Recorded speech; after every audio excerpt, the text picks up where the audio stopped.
Yeah.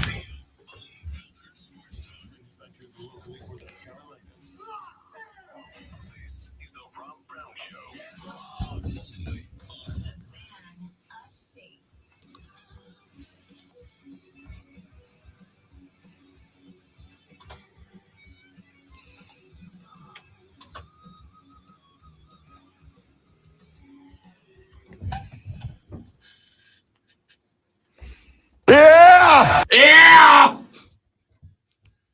Ladies and gentlemen, boys and girls, children of all ages, the Monday on a Wednesday edition of the Rob Brown Show starts right now. Howdy, y'all. How's everybody? How was your Independence Day? Did you have a wonderful day? Let's get back to it, shall we? 3 days of sports talk radio greatness start right now. So good to have you all along for the ride here on a overcast Wednesday morning. But you know what? Any day that you get to wake up, click on the radio, and talk a little sports is a pretty good day. I am Rob Brown. The pleasure is mine. Directly across from me, the professor of perfection, the sultan of swag, the content cash cow, the wizard of wave himself. They call him the great one. Lonzo's here as well. What up, Zoe? Remind me during the break, and I will show you. Remember, I told you that how you know when the Great Court fireworks is over is the grass catches on fire. Yep. I didn't go because I don't like running from fire, but my wife and daughter went and sent me a video of the grass on fire, and so remind me to show you. That's how you know every year.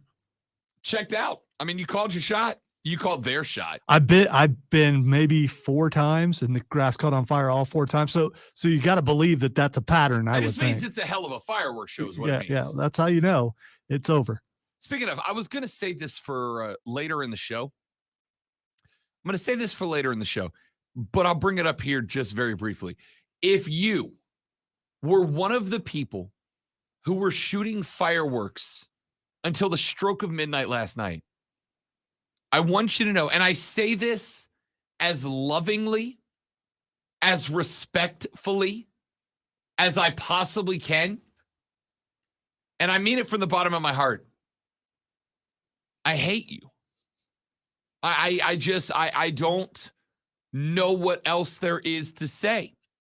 If you're the dude that is lighting up mortars and bottle rockets until midnight on the 4th of July, from the depths of my soul, I hate you. And I'm not go to bed early guy. All right. How many years ago were you that guy? Probably like 10. It was that long ago? Yeah. Wow. Yeah. Listen. I would have thought it was like 2 years ago or something. Or maybe before you moved here. Maybe you moved here and suddenly you're not that guy anymore. I'm not go to bed early guy. I didn't go to bed till 2 o'clock this morning. I pictured you as mind your own business, old man, and as you light another bottle rocket. No, see, here's what you'll learn about Rob Brown. Rob Brown's all in on team debauchery. Yeah. Yeah. I celebrated late into the night last night. In fact, I popped a bottle of the good bourbon from the Charleston Distillery last night to celebrate our nation's independence. After I got rained on for a long time at the drive game, I went home. I popped a good bottle of bourbon, I've been saving for a while. I thought it's America's birthday.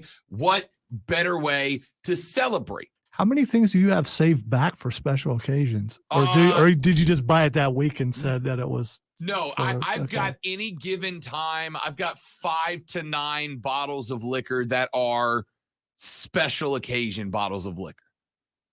Right. I keep the in your mind, are there levels of the special? So I spent the most on this. For sure. This one is only for that thing that happens every 10 years. I've got a bottle of very expensive champagne. I don't know what that's for. Likely going to be popped on wedding night.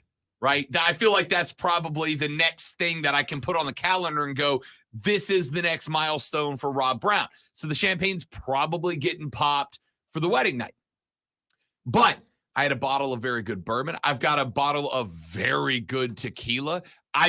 Tequila comes out when it's a real good night and you're looking to have a real good time about it. Bourbon's more of like, today's a good day and I just want to kick back and relax a little bit. Sun came up.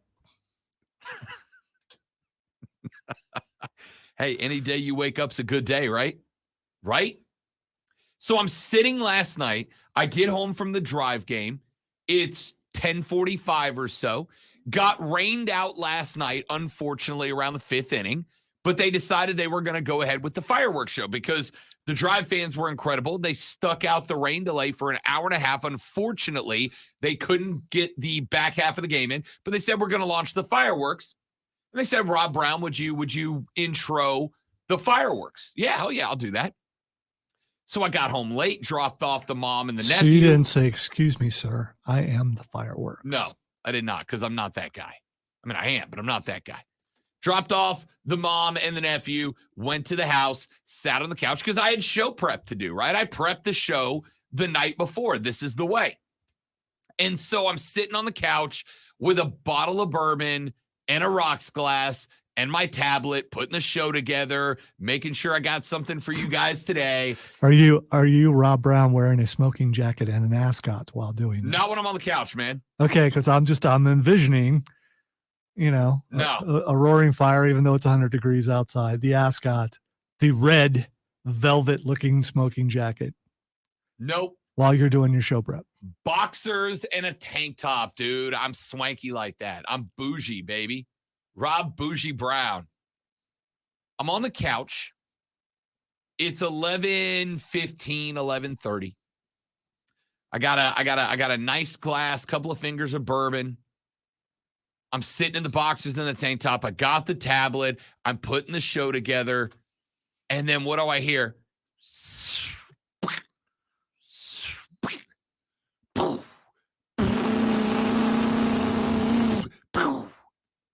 Guys, it is 11:30, which even that wouldn't have been the end of it, except for the fiance's asleep because she goes to bed at like 8:30. All right. The dog was asleep. And then the dog's like, obviously, we are under attack. Obviously, the bad guys are here, and I need to let the neighborhood know about it. All right, I got a little dog. Like, you got to be kidding me. You have got to be kidding me. It is 11:30. Now, I'm not saying I'm going to sleep because, again, Rob Brown's team debauchery, had the boys been out celebrating the 4th last night, I probably would have went out and joined them for one. But, Lonzo, I also understand that there are people who don't get down like that, who are trying to be responsible adults and get 8 hours of sleep or whatever. And my debauchery will not impede upon their ability to do that. Well, the good old boys in Lawrence County were letting it go for way, way into the middle of the night, but I can sleep through that because it's like being back home. So, I mean, like gunshots and stuff. So, I mean, We're in Taylor's. We're 8 minutes from downtown. All right. We're in a residential neighborhood. Put away the bottle rockets, Jim Bob. Who just decided to make popcorn at 9 o'clock in the morning? Do you smell it? I do. Yeah. I do. Who decided to? I think it's popcorn or Stoneman's burning a candle. I got to tell you, dude, that is strong. On the guy I hate list, guy who makes popcorn in the office at 9:09 a.m. It's not it. It's his chocolate chip cookie candle. Guy who lights any food scented candle at 9:09 a.m. slots in, I think, on my power ranking, Lonzo, just ahead of guy who is lighting off mortar fireworks at 11:35 p.m. Which one's worse? I'm going with food in the office guy. Unless there's a food delivery outside the door. There's not. Yeah, I'm just that's some strong stuff right there. Guy who does any food related, and again, if it sticks to your office, it's one thing, but like the whole upstairs now is going to smell like. Yeah, I am getting fresh baked cookies now. which means that now I'd rather smell the popcorn. The cookies is more of an urge than I mean, I love popcorn, but the cookies, it's like somebody's baking cookies. Let's go find it. I can say no to popcorn. Yeah. I can't say no to a good fresh cookie. And it smells like it's out the oven. That's right there. So guy who makes food in the office, I think I'm slotting in on the worst guy list right behind guy popping fireworks at 11:35. And you guys know that I am very much team equality. I'm very much team gender equality, but I promise you there was not a woman popping off fireworks at 11:35 last night because they got more sense than that. You haven't been down my way. All right, not in my neighborhood there wasn't. Whoever is this about the dog more than anything? No, I mean, again, like I would. All right, so the house across the street from me, they got like 5 kids. The kids are all super cool.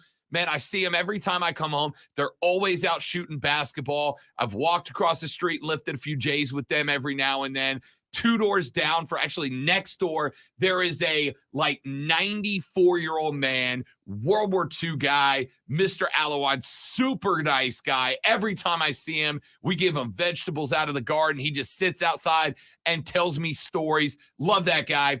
I don't need Mr. Alawine listening to fireworks popping off at 11:35 when my man is trying to catch a well-deserved and well-earned night of sleep. I don't need it. He doesn't need it. Those kids, they got stuff to do tomorrow. They can't be. And you know, worse than that, not only is it keeping it awake, I'm not a parent, but I can't imagine if those kids who are all between like 7 and 12 are hearing fireworks pop off. They're not like, I want to go outside. I want to go outside and watch, right? I want to go outside and see them. Listen, if you want to be the dude who celebrates independence well into the night, I am right there with you. Call me. I'm right there with you. But my dude, some of us have to work the next day. So what do you think about the dudes that will do it again tonight because they weren't able to go through their whole arsenal? They're worse.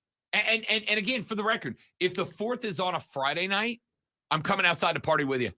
I will bring a couple of ice cold soda pops down the road in the cooler. I will come sit there and watch you do it. If it's a Friday night, it was Tuesday night. Relax. We got it. We all love some freedom, but we got to work today. Knock it off. It's 11:30. Do you think we could ask Chris to make the outlets in his office not work anymore? I'll tell you what, because that would turn it off. I'm walking down the hall to find out who the hell just did this. I'm telling you, that's what it is. I'm going to find out. It's infuriating. Hit the dark side and stop at a certain office, and you're going to smell it strong. We're about to find out. All right, let's not take a break. Let me set you up for the rest of the show. We have got feels like it. We're done because it's Monday, but it's Wednesday. Texter just said, I feel like absolute dog boat at work today. Bad idea to drink all day yesterday.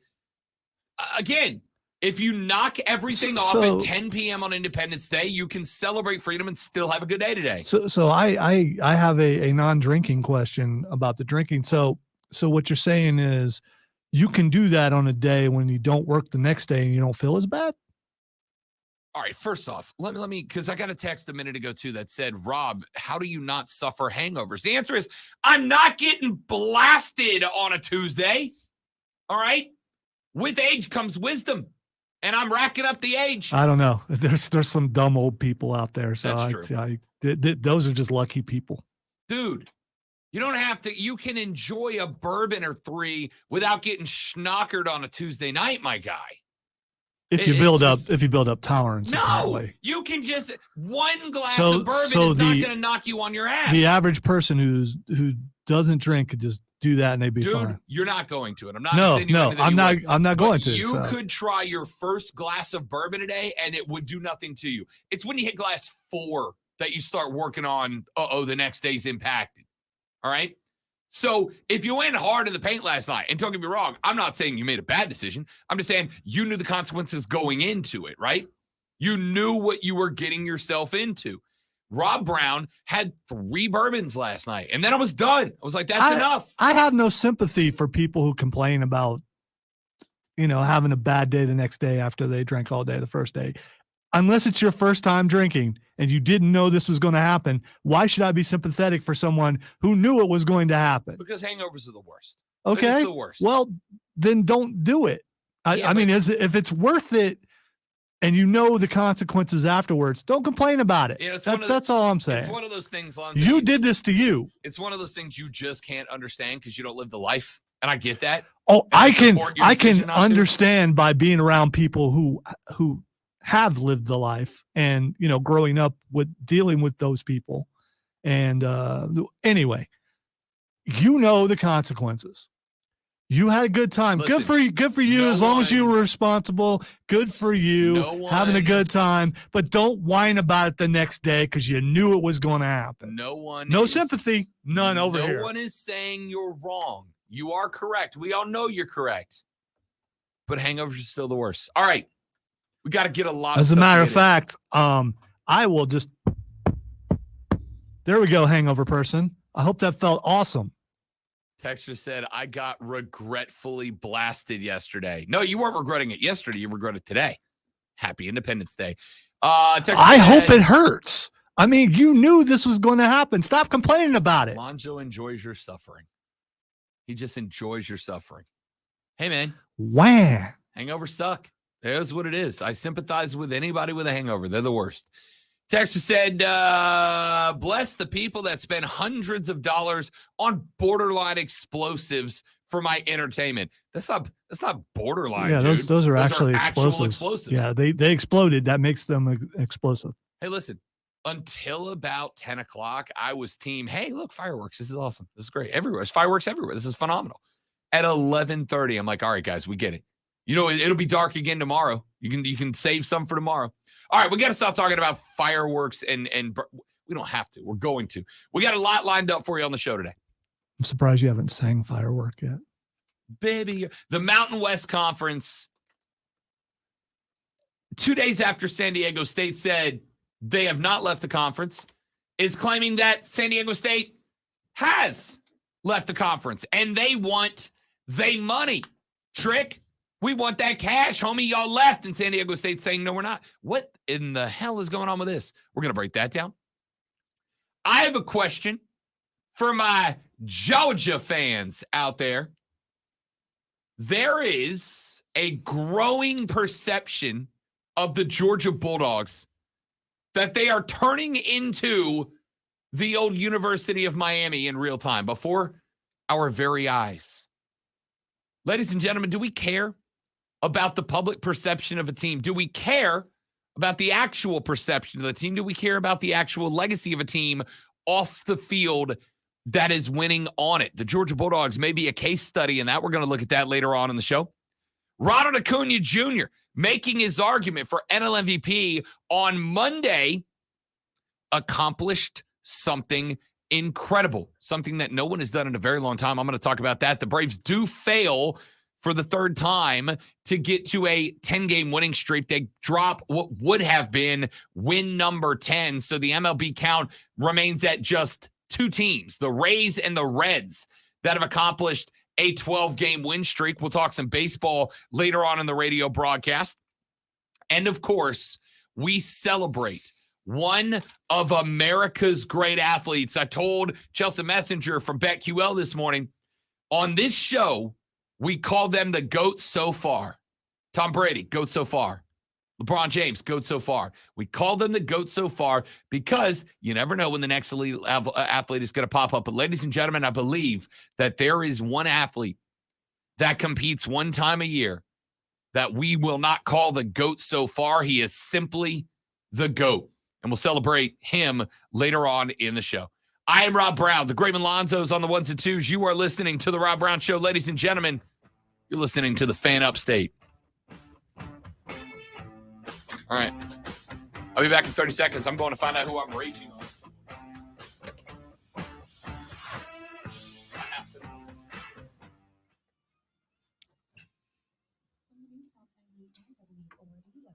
Here's the Carolina's most trusted forecast on the Fan Upstate.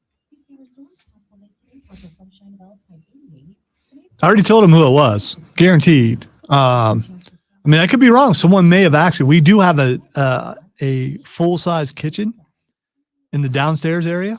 Someone may have decided, you know what? I'm baking cookies because there's an oven down there.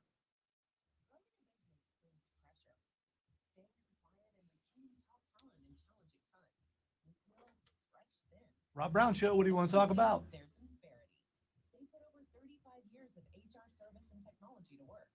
Okay, hang on, Joe. Engaged people empowered to be their best means overcoming obstacles. With Insperity, nothing seems impossible. Insperity, HR that makes a difference. At Ingalls, we know your closest companions are the ones who are always there for you. The ones you trust. You know what, Steven? I don't know how that can be a work or a fraud. I mean, because you're watching them eat the hot dogs. I mean, you are. So, I mean, I guess you could CGI it in later.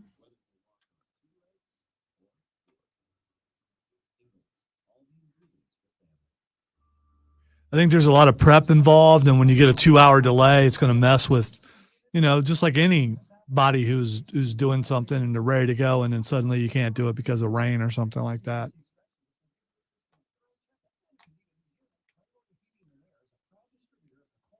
I think the real question is, will Rob stay down there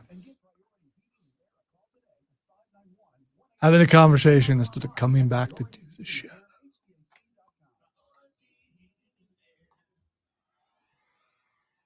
Baseball is in full swing. The free Odyssey app lets you listen to local coverage for the team you love. Live stream your favorite sports radio station or jump back and listen to the best Okay. segments on demand. Don't forget we talk to the manager every Tuesday at It's not upstairs. So he didn't do it. Oh, he's not so mad. Did you ask him? No, but I went in his office. There's no scent in his office. Well, it in stopped. fact, no, I still smell it. In fact, not only do I still smell it, it's stronger outside the door. Is it? Okay. So I went down and I asked Andrew and Chris, and Andrew was like, I smell it. I don't know what it is. And Chris was like, I don't smell a thing. And I was like, well, unless we're having a group stroke, I don't think there's something in the air. And then like 20 seconds later, Chris, as I was walking back, yelled down the hall, oh, I smell it now. So he said that somebody microwaved something downstairs and the HVAC pulled it up here. Because I walked the whole upstairs and it's centrally located on this side of the Yeah, it's anybody cooks anything anywhere in the building. Well, if It you go ends down up to the here. north side, it does not smell down Huh. If they don't understand our pain, then it's not. It's probably by design. They don't want. But that part of the building was built later, and that may have something to do with it.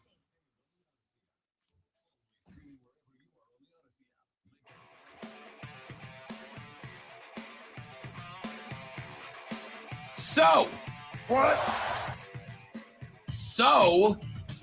that was actually really good timing, Lonzo. That's really good timing. Yeah. I was pretty excited about that actually worked. Didn't walk over anybody or anything. It was good. Oh, I got to get Booker T's good. Good. I am I'm not a big recruiting guy. Oh, we got a phone call. Oh, wait, hang on. I have the thing now. I have the thing that tells me who's on the phone. Let me see if I can find it. Where Chris put it. There it is. Hang on. Caller, wait for it. I'm going to introduce you properly.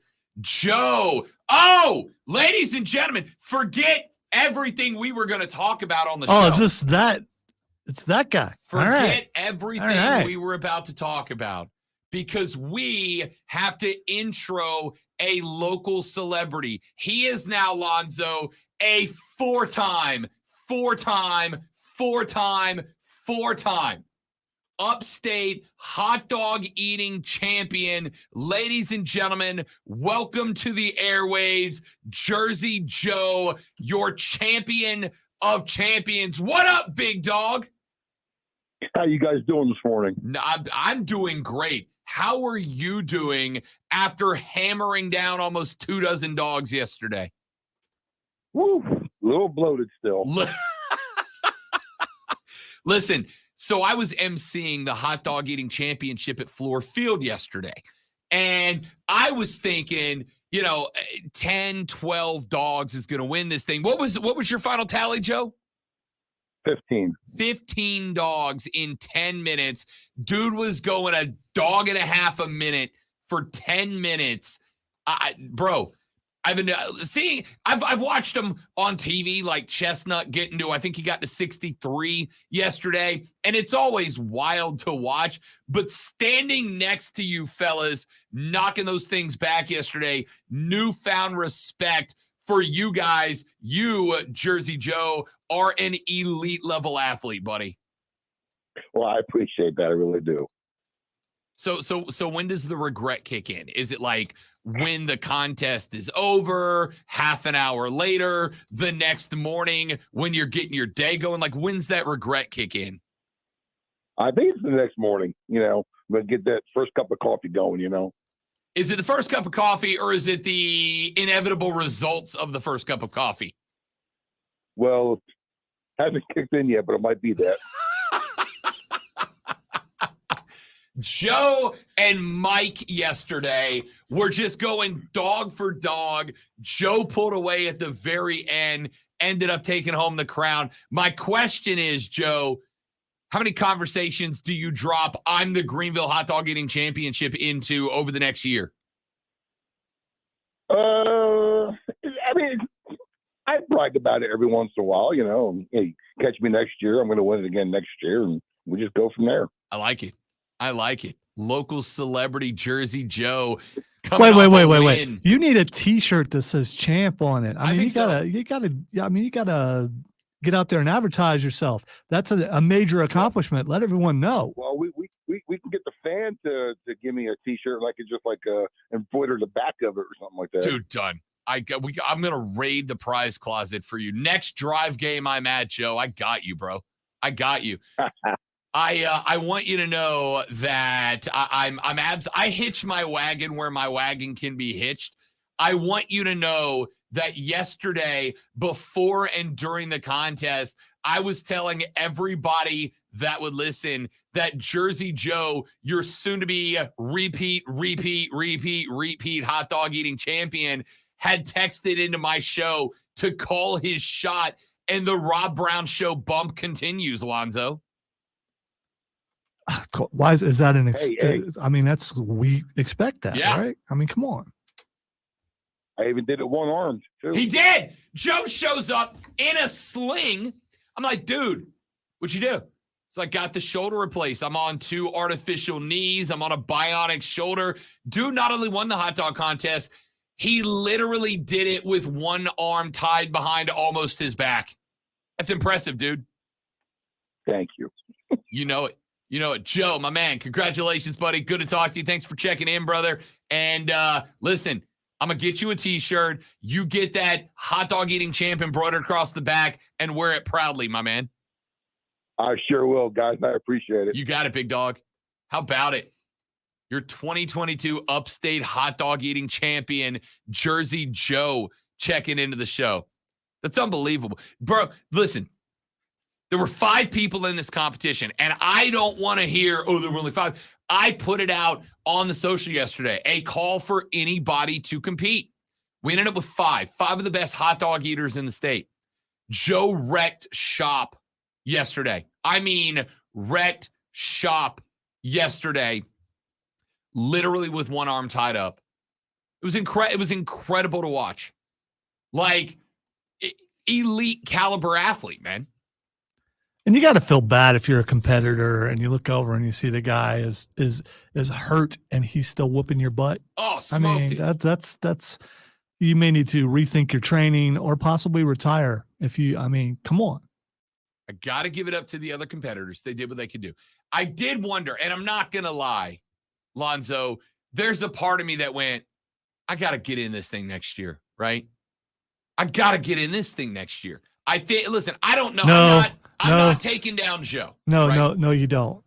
No, you don't, because you're working towards something and that will put some weight back on you. So you can't do that. I mean, talk about a special occasion. I'm not taking down Joe, but if I can get on the podium, I think there's something to be said for that. I just got to get on the podium. That's all. You've already said that you're getting married next year. That's the plan. Yep. You cannot be putting those LBs back on just to prove that you can take down Joe, because you're not taking down I'm Joe. not taking down Joe. You're not taking down I Joe. just want to get on the podium next to him. That's all. Well, what's wrong with them seeing it? I mean, you're controlling the narrative. That's true. They even gave me the straw hat to wear, Ooh, like the dude from the Nathan's contest. right. Did you rap? No. So disappointed. What do you want? I want you to rap. That's what I want. How about, by the way, Chestnut getting 23 down? Or excuse me, 63 down. He got 63 down yesterday. And look, here's the best part about it, right? They at one point said that they were going to cancel the contest, and they had to cancel the contest because of weather, right? It was nasty weather. They're like, we can't do it. We're gonna have to pull the plug. We're gonna have to go another year without the Nathan's famous hot dog eating championship. And then there was such a pushback from the folks who had showed up and Joey Chestnut himself. And when they said, you know what, it's back on. We're doing this thing. It's back on. There's no way we can't have this. They turned the camera on Joey Chestnut coming out of the locker room. My dude's in the loose basketball shorts and the football jersey to give himself a little room to breathe. And I swore I heard a pane of glass breaking when he walked out of the tunnel. Dude was on a mission. And there are people who are complaining about it, saying that they actually postponed it to make Joey look more heroic and all that kind of stuff. I think he ate less and couldn't go for the record this year because of the delay, because they work towards a certain time. This is the time we're going to do it. And whatever he does to get his stomach ready, you put that on delay. It's like a football game. You go out and you warm up and then they delay it for 2 hours. Then you don't have that warm-up sweat going. You got to go out and try to warm up again, and it's not the same thing. And the games are never as good. Oh, I get it. You ain't wrong. You ain't wrong at all. But at the same time, you know, I saw that C.J. Gardner-Johnson was out there saying that the only reason the Chiefs bit the Eagles in the Super Bowl was because the field was crap, and it was. We all saw it. Disrespect. But my thought was, bro, did they not play on the same field? Right? Disrespect. Keep it up. They played on the same field. You lost because you lost. You lost because you lost, right? Every competitor in the hot dog eating championship went through the same delay in the same weather and had the opportunity to go out there and go 1v1 with the greatest one, Joey Chestnut. And instead, dude kicked open the door to the locker room. Just hit the stride out to the podium. Might as well have had Stone Cold's music behind him. And then he went out there and mashed the competition. And not only did he win downing 63 dogs, but not only did he win downing 63 dogs, Lonzo, he looked mad as hell at himself that he didn't get to 70 again. That's what a competitor does. When you have goals and you don't reach those goals, even though you might be the victor in the contest, you expect more out of yourself. Dude, they handed him the belt, right? They got a big belt. They handed him the championship it's the mustard trophy. belt, Rob. The mustard You can belt. call it what you want. It's a legit belt. That's what it's called. They hand him the belt. He takes it, and he just looked mad as hell about it. Just looked infuriated about it. Like, I didn't hit the over, dude. I wanted the over. Joey Chestnut's the GOAT. Just hands down. You had, who was it? Kobayashi one year that beat Joey Chestnut, right? Steven said Joey's been beat before, and that guy who beat him has never been heard from again. Yeah, the Kobayashi Shake. He got beat 1 year, and then Kobayashi was looking at it like, no, I can't keep up with this dude. Yeah, but see, Kobayashi was the guy before Chestnut. Kobayashi won several before Chestnut came along. If I recall, Kobayashi was the guy who could not be beat. And then Chestnut came along and beat him. And not only beat him, but had what, a decade or more of dominance? Let's see. Kobayashi is a 6-time champion of the Nathan's hot dog eating contest. You didn't know I was a hot dog eating contest? I didn't know you were a hot dog eating contest aficionado. Historian is what I like to call myself. Yes. I like that. Kobayashi had 6. Joey Chestnut has 16. Kobayashi might be the forefather of consuming the dogs, but Chestnut's the GOAT, dude. He was also steeped in controversy, and if I recall, he was banned for life. I think you're right. Yeah. I think you're right. Now I have, oh man, I did not intend for this to be a deep dive into competitive eating. On June 28th of 2010, Kobayashi announced he would not compete in the hot dog eating contest, reportedly due to the company's insistence that Kobayashi signed an exclusivity contract. Yeah, apparently there was like a whole thing between him and Joey Chestnut. Let's see here. After the competition ended, the spectators began chanting his name loudly, demanding that they let him eat. Accordingly, Kobayashi indulged their wishes by climbing up onto the stage to a thunderous ovation. Although he was initially ushered by security off the stage, one security officer, thought to have been requested by George Shea, arrested him from behind, and Kobayashi began resisting and thrashing his body around at officials attempting to commandeer him. A struggle ensued, eventually resulting in Kobayashi being thrown against the barricades and tossed into the fences before finally being handcuffed and placed in a police car. Some witnesses reported that Kobayashi was simply intending to shake the hand of Joey Chestnut as a gesture of goodwill. This has led analysts to believe that Kobayashi was fully intent on a contract negotiation with MLE, and that congratulating Chestnut loosely resembled a peace offering from Kobayashi. Okay. How don't I remember that? It was a pretty big deal at the time. That's why I remember it. But I remember things like that. All right. And so when I see Chestnut, I think, what it could have been if Kobayashi would have been able to continue the heights that maybe they both reach when you have that guy who's really a competitor at what you do, but that guy is no longer able to do that. There you go. There's yesterday's hot dog eating championship. That's good, man. The hat looks good, but doesn't it? It does. I pulled it off. Like, I'm not gonna lie. They handed me the hat, and I'm like, I gotta wear this. And then after I put it on, I'm like, oh, I get to wear this. All right, we got to take a break. When we come back here in just a minute, a segment that I was gonna start, but I told Jersey Joe he had to call the show today, and he had to get his gloss, and he did. Jersey Joe called the show to get his moment in the sun, a well-deserved moment in the sun. Let's take a break. When we come back, your 2024 recruiting rankings per ESPN have just been dropped. Updated rankings after the most recent round of commitments. So, who's number one? Where does Clemson check in? Where does South Carolina check in? We'll take a look at that when we come back. My name is Rob Brown. The great one's on the board. The Rob Brown Show rolls on. It's the Fan Upstate.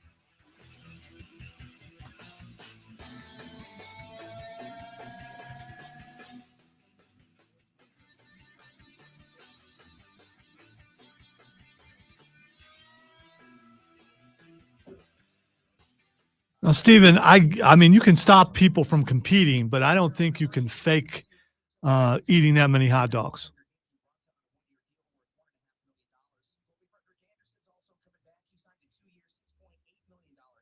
There you go. There's me and your winner, Jersey Joe, up on the Jumbotron. Look at him. Right? Ladies and gentlemen, the legend himself, Jersey Joe. What a dude. What a dude.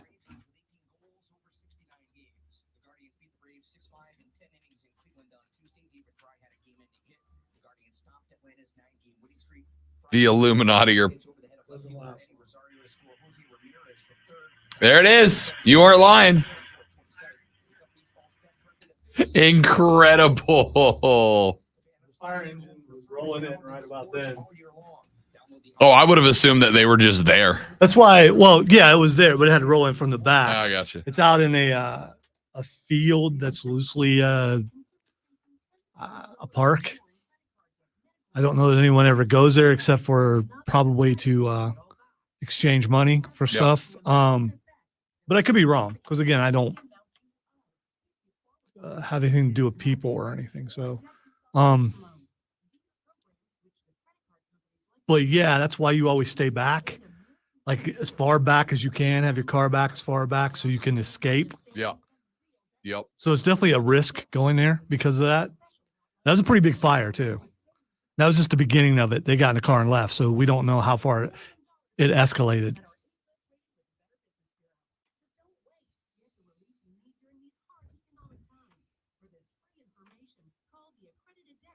Raven wanted to stay and see how big the fire got, but Lisa was not having that, apparently.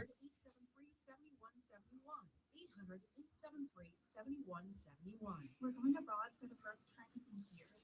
To Spain. But we don't speak Spanish. So we started using Babbel. And started learning Spanish fast. With Babbel, you can start having conversations in another language in just 3 weeks. Babbel's conversational method teaches you real-life words. I was about to ask you something about the weekend, but you know what? It's Wednesday. It's not Monday. It's So- Wednesday, my dude. Yes, we worked Monday. We did a show Monday. In just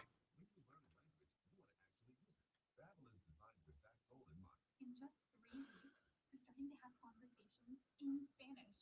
Estoy muy emocionado para ir a España contigo. Aw, he just said, I'm very excited to go to Spain with you. Vamos a tener mucha diversión. And that means we're going to have so much fun. Sí. Gracias, Babbel. Babbel, language for life. Celebrating 10 million subscriptions sold. Now try Babbel for free at Babbel.com. Just go to Babbel.com and start learning a new language today. That's Babbel.com. So I was a little bored yesterday, and I watched something on YouTube that showed every #1 Billboard song from 1958 to present. Even the ones that were like on it for a week. Yeah, and we'll see how many weeks they were on there. It lasted like an hour or two, but it was fascinating to see at what point did the music get to where, okay, there's where I'm old. Yeah. Because now I don't, every once in a while something will get sprinkled in that I'll know, but it'll be like, yeah, that was on a commercial. That was from a movie. I knew more of the stuff from like 1958 than I did the stuff that's from. I feel like there's a You could see, okay, disco just started because suddenly the Bee Gees are there and it's either them or a song they wrote for somebody else, like right in a row. I feel like everybody on that list has like a check-in, check-out point. Like this is the point where I know the songs, and this is the part where I don't recognize anything. And then you see certain artists like Diana Ross showing up a ton for herself and for the Supremes. When the Beatles show up on there, I mean, it's kind of cool watching it.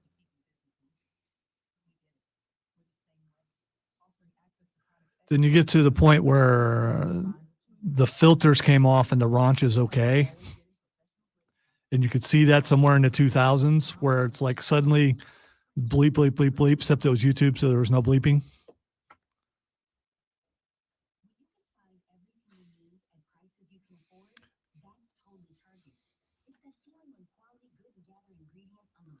Not that all those other people weren't talking about the same thing. It's just, including like, oh, what a night. We know what they were talking about on the, but Frankie Valli. But then you get to the 2000s and they're actually explaining positions and things. Steven. How did I miss the Twin Pine Lone Pine thing? Man. Great storytelling.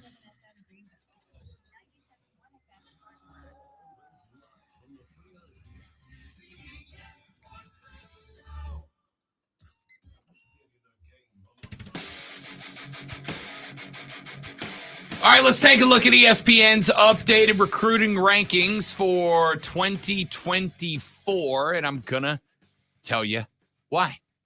There are dueling narratives around both Clemson and South Carolina. The narratives about South Carolina have been that, hey, recruiting was really hot a few weeks ago, right? big few days, few weeks for Shane's squad. And then they've cooled off. What's happened? What's gone wrong? On the flip side, there's been this narrative that due to his reluctance to say anything about transfer portal or NIL, that the recruiting was going to be taken down a notch for Dabo Swinney and his Tigers. Do those narratives hold up? Let's take a look at where we stand as of right now. The number one 2024 recruiting class in the nation, according to ESPN, no surprise here, belongs to the Georgia Bulldogs. When you win back-to-back natties, turns out guys want to play for you. They got Dylan Raiola, the number one quarterback in the game, Ellis Robinson, number one cornerback in the game, and a handful of other athletes. Right behind them in this one, ladies and gentlemen, may or may not shock you a little bit, as of right now, the 2024 number 2 class in the updated ESPN rankings belongs to the Gators of Florida. Florida checking in at number 2. They, of course, lost out on one of the top QBs late in the 23 cycle. We told you about that story. That can't be right. Florida? Florida. That mid team? That's the one. Mid at best? That's the one. Well, they do need a lot of improvement. So that would, We will see if it translates to Billy Napier's on-the-field product, but they're at number 2. At number 3, the Ohio State University. And they are doing it once again with wide receivers. Is Ohio State wide receiver you right now? I think it is, right? I can't think of anybody else. It is. I don't know who was before, but it definitely is it's now. Ohio State now. Jeremiah Smith is the number 9 overall commit in the cycle. He is a wide receiver, and he is now a Buckeye. Obviously, they have got some other names in there, including Air Noland. Yeah. What a name, dude. Yeah. The Ohio State at 3, and they are one spot ahead of the Wolverines of Michigan. They check in at number 4. Penn State. Where's my boo button? I got to get some boos up in here. Penn State checks in at number 5. This one's very interesting. Does James Franklin have a little something working with the Nittany Lions? Down to 6, the USC Trojans under Lincoln Riley. Oregon is up at number 7. It's Notre Dame at number 8. And then at number 9 is where you find the Clemson Tigers. They have 9 of the ESPN 300. That is more than Notre Dame has, and it is one less than is held by Penn State, USC, and Oregon. The Tigers doing a really good job. Bryant Wesco is in the fold. Sammy Brown, one of the few kids that just based off of game tape alone did I decide to do a segment about a future recruit, because I watched this kid's film. He's nasty. Don't be nasty. Love that guy. So the Tigers, with 9 ESPN 300 commits, have the top class in the ACC and a top 10 class overall. ESPN goes on about a number of the players like Wesco, like Brown, Noah Dixon, Tavo Fagan. They're very happy with the class, and so am I. And I think that this has got to go against the narrative, right? Like, the narrative has been that it's hot seat time for Dabo, that things are going south for Clemson. The narrative has been that the recruiting was going to fall off for Clemson a little bit because of the fact that Dabo was too set in his ways, and his ways were the ways of yesterday's college football, not today. I don't understand that narrative. I don't know who would put forth that narrative. I think the main concern is not about recruiting, because they're still able to, obviously they're 9. I think the main concern is about the assistant coaching. And I think that's where the drop-off has been for Clemson. You can blame it on DJ, but I think it's been the assistant coaching and some of those decisions. And when you have departures of one of the best defensive coordinators, probably the best defensive coordinator of all time for Clemson, when that guy goes away, you're going to have a drop-off. And I think it's about that more so than anything else. The recruiting is not a surprise. I think it's more of a surprise that they're not higher. I'm not going to disagree. I think that the belief from a lot of people that the recruiting was going to suffer. certainly does have something to do with the revolving door of coordinators. The fact that Brent Venables, who was a big-time part of it, is now been gone for a couple of years. Tony Right, 'cause Elliott was a big-time part of it. I He's don't obviously think- gone. I don't think Dabo goes to every house. That's what you have those assistant coaches for. And then Dabo goes to the ones that might be like on the line trying to get them. Your assistant coaches usually are, and you have a coordinator who does that, who's your main guy who brings people in. And I think, as you just mentioned those names, those guys coming into your living room means a whole lot more than what they had over the last couple of years. Sure. I think that adding Garrett Riley kind of soothed that just a little bit, right? Because he gets to roll up in there coming off of a national championship appearance and go, hey, I know what it takes to get there. And offensively, it's working out. But I think the flip side is players, I think, absolutely are going to be concerned about, is this coach, if I decide to use the portal, going to make it harder for me to do so? Is this coach going to make it harder for me to get into the NIL game? And I think the perception has been that Dabo's answer to that is yes, but I don't think that that's the case. I mean, he may not be a big fan, but I don't see him hampering the ability. And I think these recruiting rankings are showing that. So your belief is that kids don't go to schools anymore thinking they're going to stay there all 4 years, that they go there wanting to know that it'd be easier for them to get out of there with transfer portal. I think kids want to know that they are going to have the best opportunity to make the most out of their experience. And what the most is obviously going to vary from kid to kid. For one kid, the most might be make it to the show, make it to the league. For another kid, the best might be make as much NIL money as I can because I'm probably not going to the league. For one kid, it might be I want to, I want to have the best educational experience. What the best is, and he wants to make the best of the opportunity is kid to kid.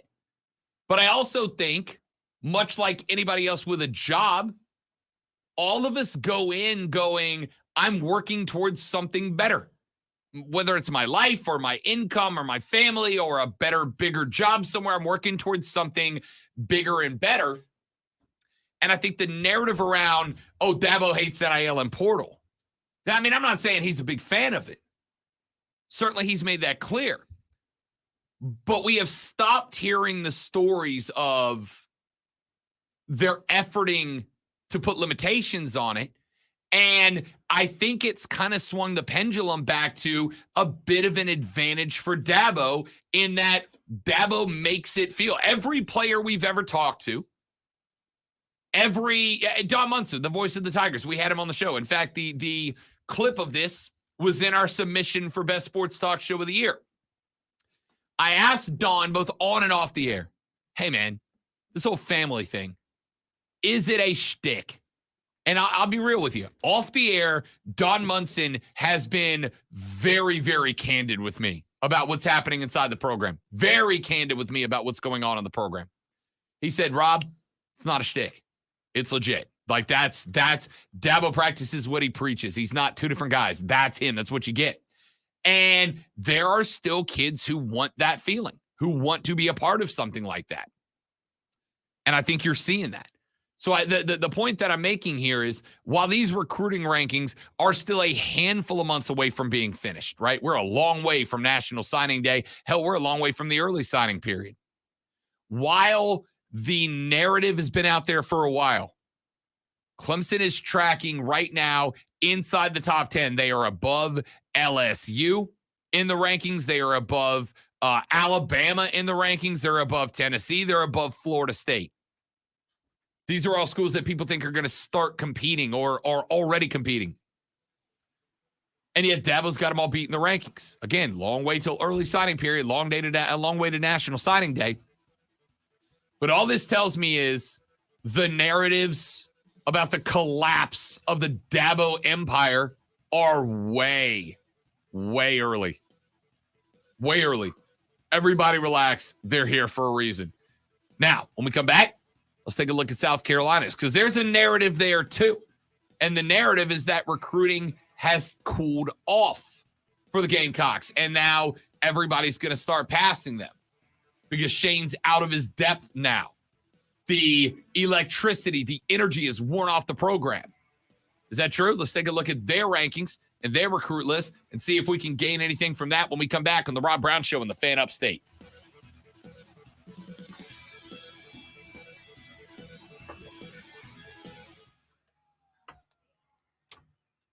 If you're hired, it can feel like you're trying to find a needle in a haystack. You can hope the right person comes along, or you can just use ZipRecruiter. And now you can try it for free at ZipRecruiter.com/radio. In fact, ZipRecruiter has helped a lot of business owners find their needle in a haystack, like Marco, president of operations at Telly Tires and Auto Centers. Because Telly Tires has grown a lot in the last few years, Marco needed to hire everyone from a receptionist to a store manager to a head mechanic. ZipRecruiter helps me find all the right people, even the most difficult jobs to fill. ZipRecruiter helps me keep my business running. Take it from Marco and millions of other businesses who use ZipRecruiter. ZipRecruiter can help you find the needle in the haystack. See why 4 out of 5 employers who post a job on ZipRecruiter get a quality candidate within the first day. And right now, you can try ZipRecruiter for free. That's right, free at ZipRecruiter.com/radio. That's ZipRecruiter.com/RADIO. ZipRecruiter.com/radio. ZipRecruiter, the smartest way to hire. Real people are getting real and lasting pain relief at QC Kinetics. Who would have thought that I would be in better shape now than after I got out of the Marines at 22? It's great to be active again. I've played 36 holes multiple days in a row without pain. Everything's great. Are you tired of living with chronic joint pain? QC Kinetics uses cutting-edge regenerative medicine to restore and repair damaged tissue, natural healing agents from your own body, so your body can heal itself the way it was designed, with no pain pills, no steroids, no drugs, and no downtime. Super successful, and I recommend everyone seek out QC Kinetics as an alternative to surgery. Thanks to QC Kinetics, quality of life is just a lot better. Definitely changed my life. Call now to see if regenerative medicine could be the answer you've been looking for. The local medical professionals at QC Kinetics have proven protocols that can give you lasting relief now, and the consultation is free. Call QC Kinetics, 864-448-3772. That's 864-448-3772.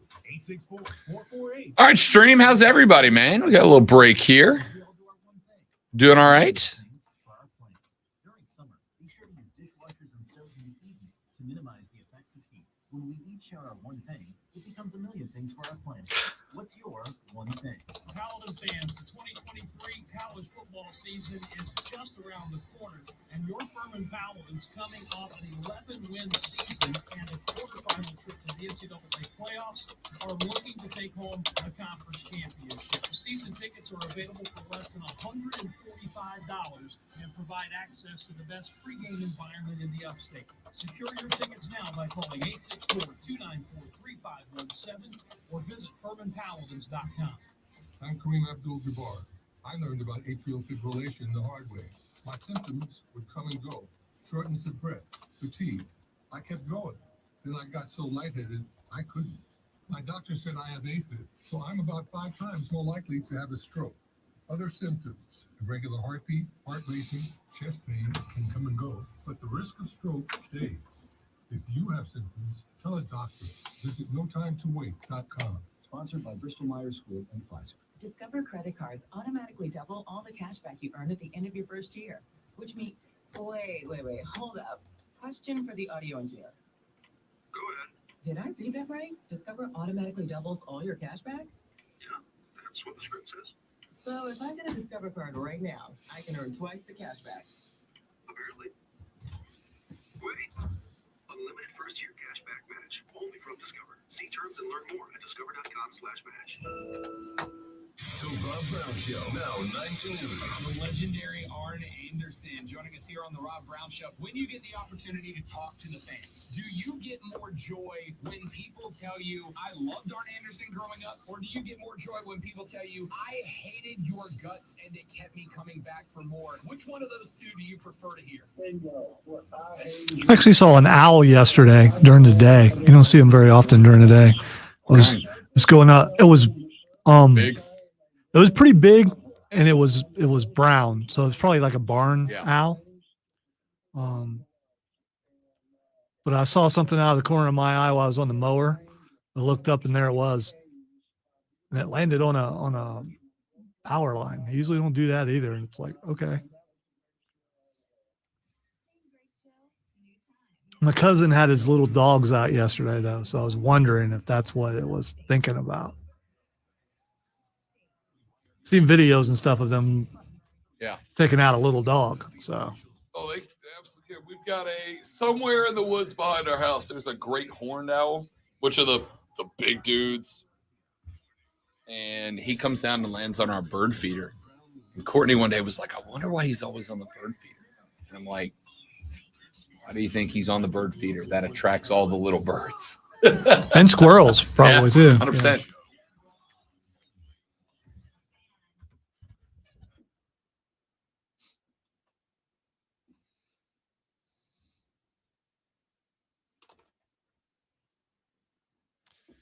Our numerados of the Rob Brown Show goes now. This, ladies and gentlemen, is the fan upstate. I am Rob Brown. The great one, Lonzo, is on the ones and twos today. If you'd like to be a part of the radio broadcast, now's your opportunity. The phone line's open for you. 844-326-3663. 844-326-3663. You may also text us at 71307. 71307. Start your text with FAN, F-A-N, FAN, F-A-N, and we will read them on the air. You can also tweet us at The Rob Brown Show, at Lonzo on Word, at The Fan Upstate. If you're gonna tweet me good stuff. Don't eat my daily Twitter minutes. Yeah. With drivel. Hit me with some good stuff on Twitter, man. Or just hit me with whatever. I'm not going to lie. I hit my rate limit the first day because I tried, and I haven't since then. But I've been working. So do you actually have to? How do you hit the limit? Do you have to click on the tweets?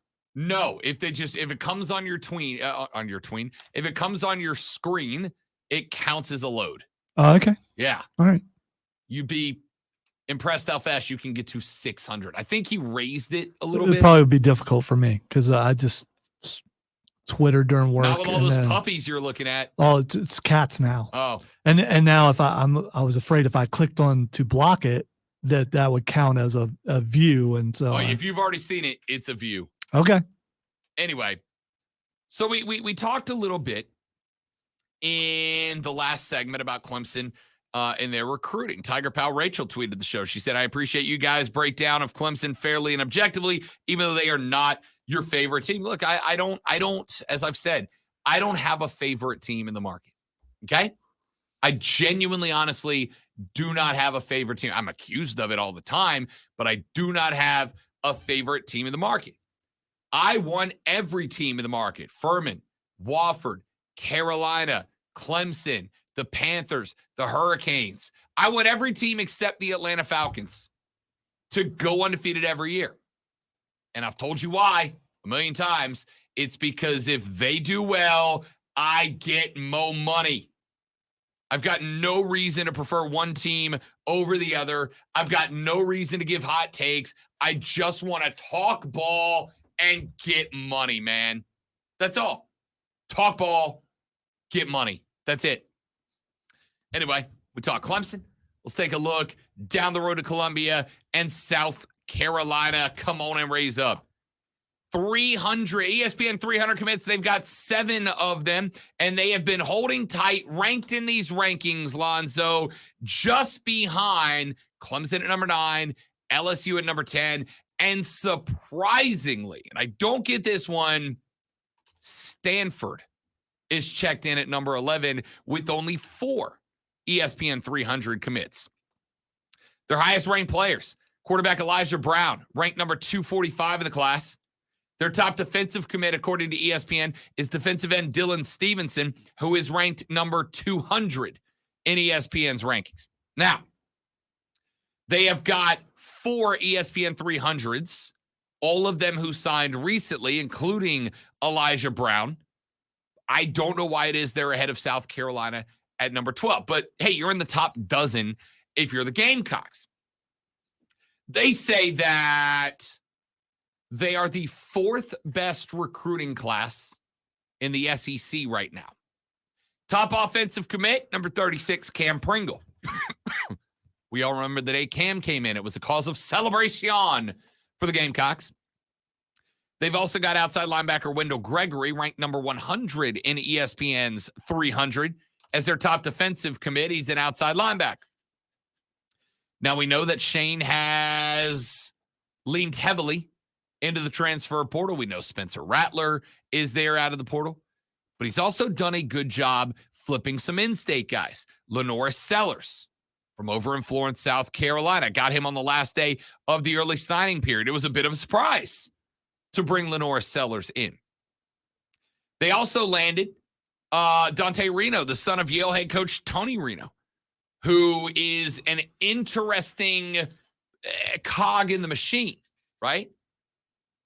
Good arm strength, good feel under center, gives you a real good option if, for whatever reason, Lenora Sellers is taking some time to learn the game, although everything we've heard about him is that won't be the case. The Gamecocks landed the top 3 in-state prospects with Cam Pringle, Mizio Bennett is there as well, Wendell Gregory on defense. We mentioned him a minute ago.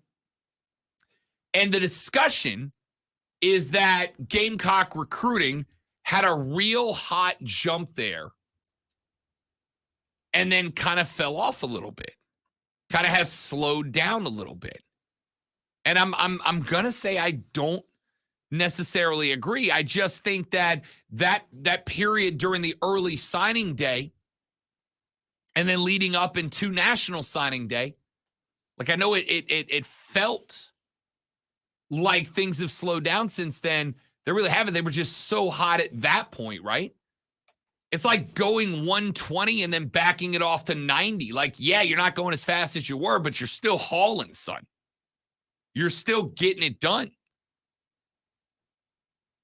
If I would have told you in the last year of Will Muschamp and into the first year of Shane Beamer that after 2 seasons at the helm, Shane Beamer was going to put together the 4th best class in the Southeastern Conference, what would your reaction have been? I think it would be a complete disbelief, because there are a lot of people who didn't think Shane Beamer should be the coach in the first place.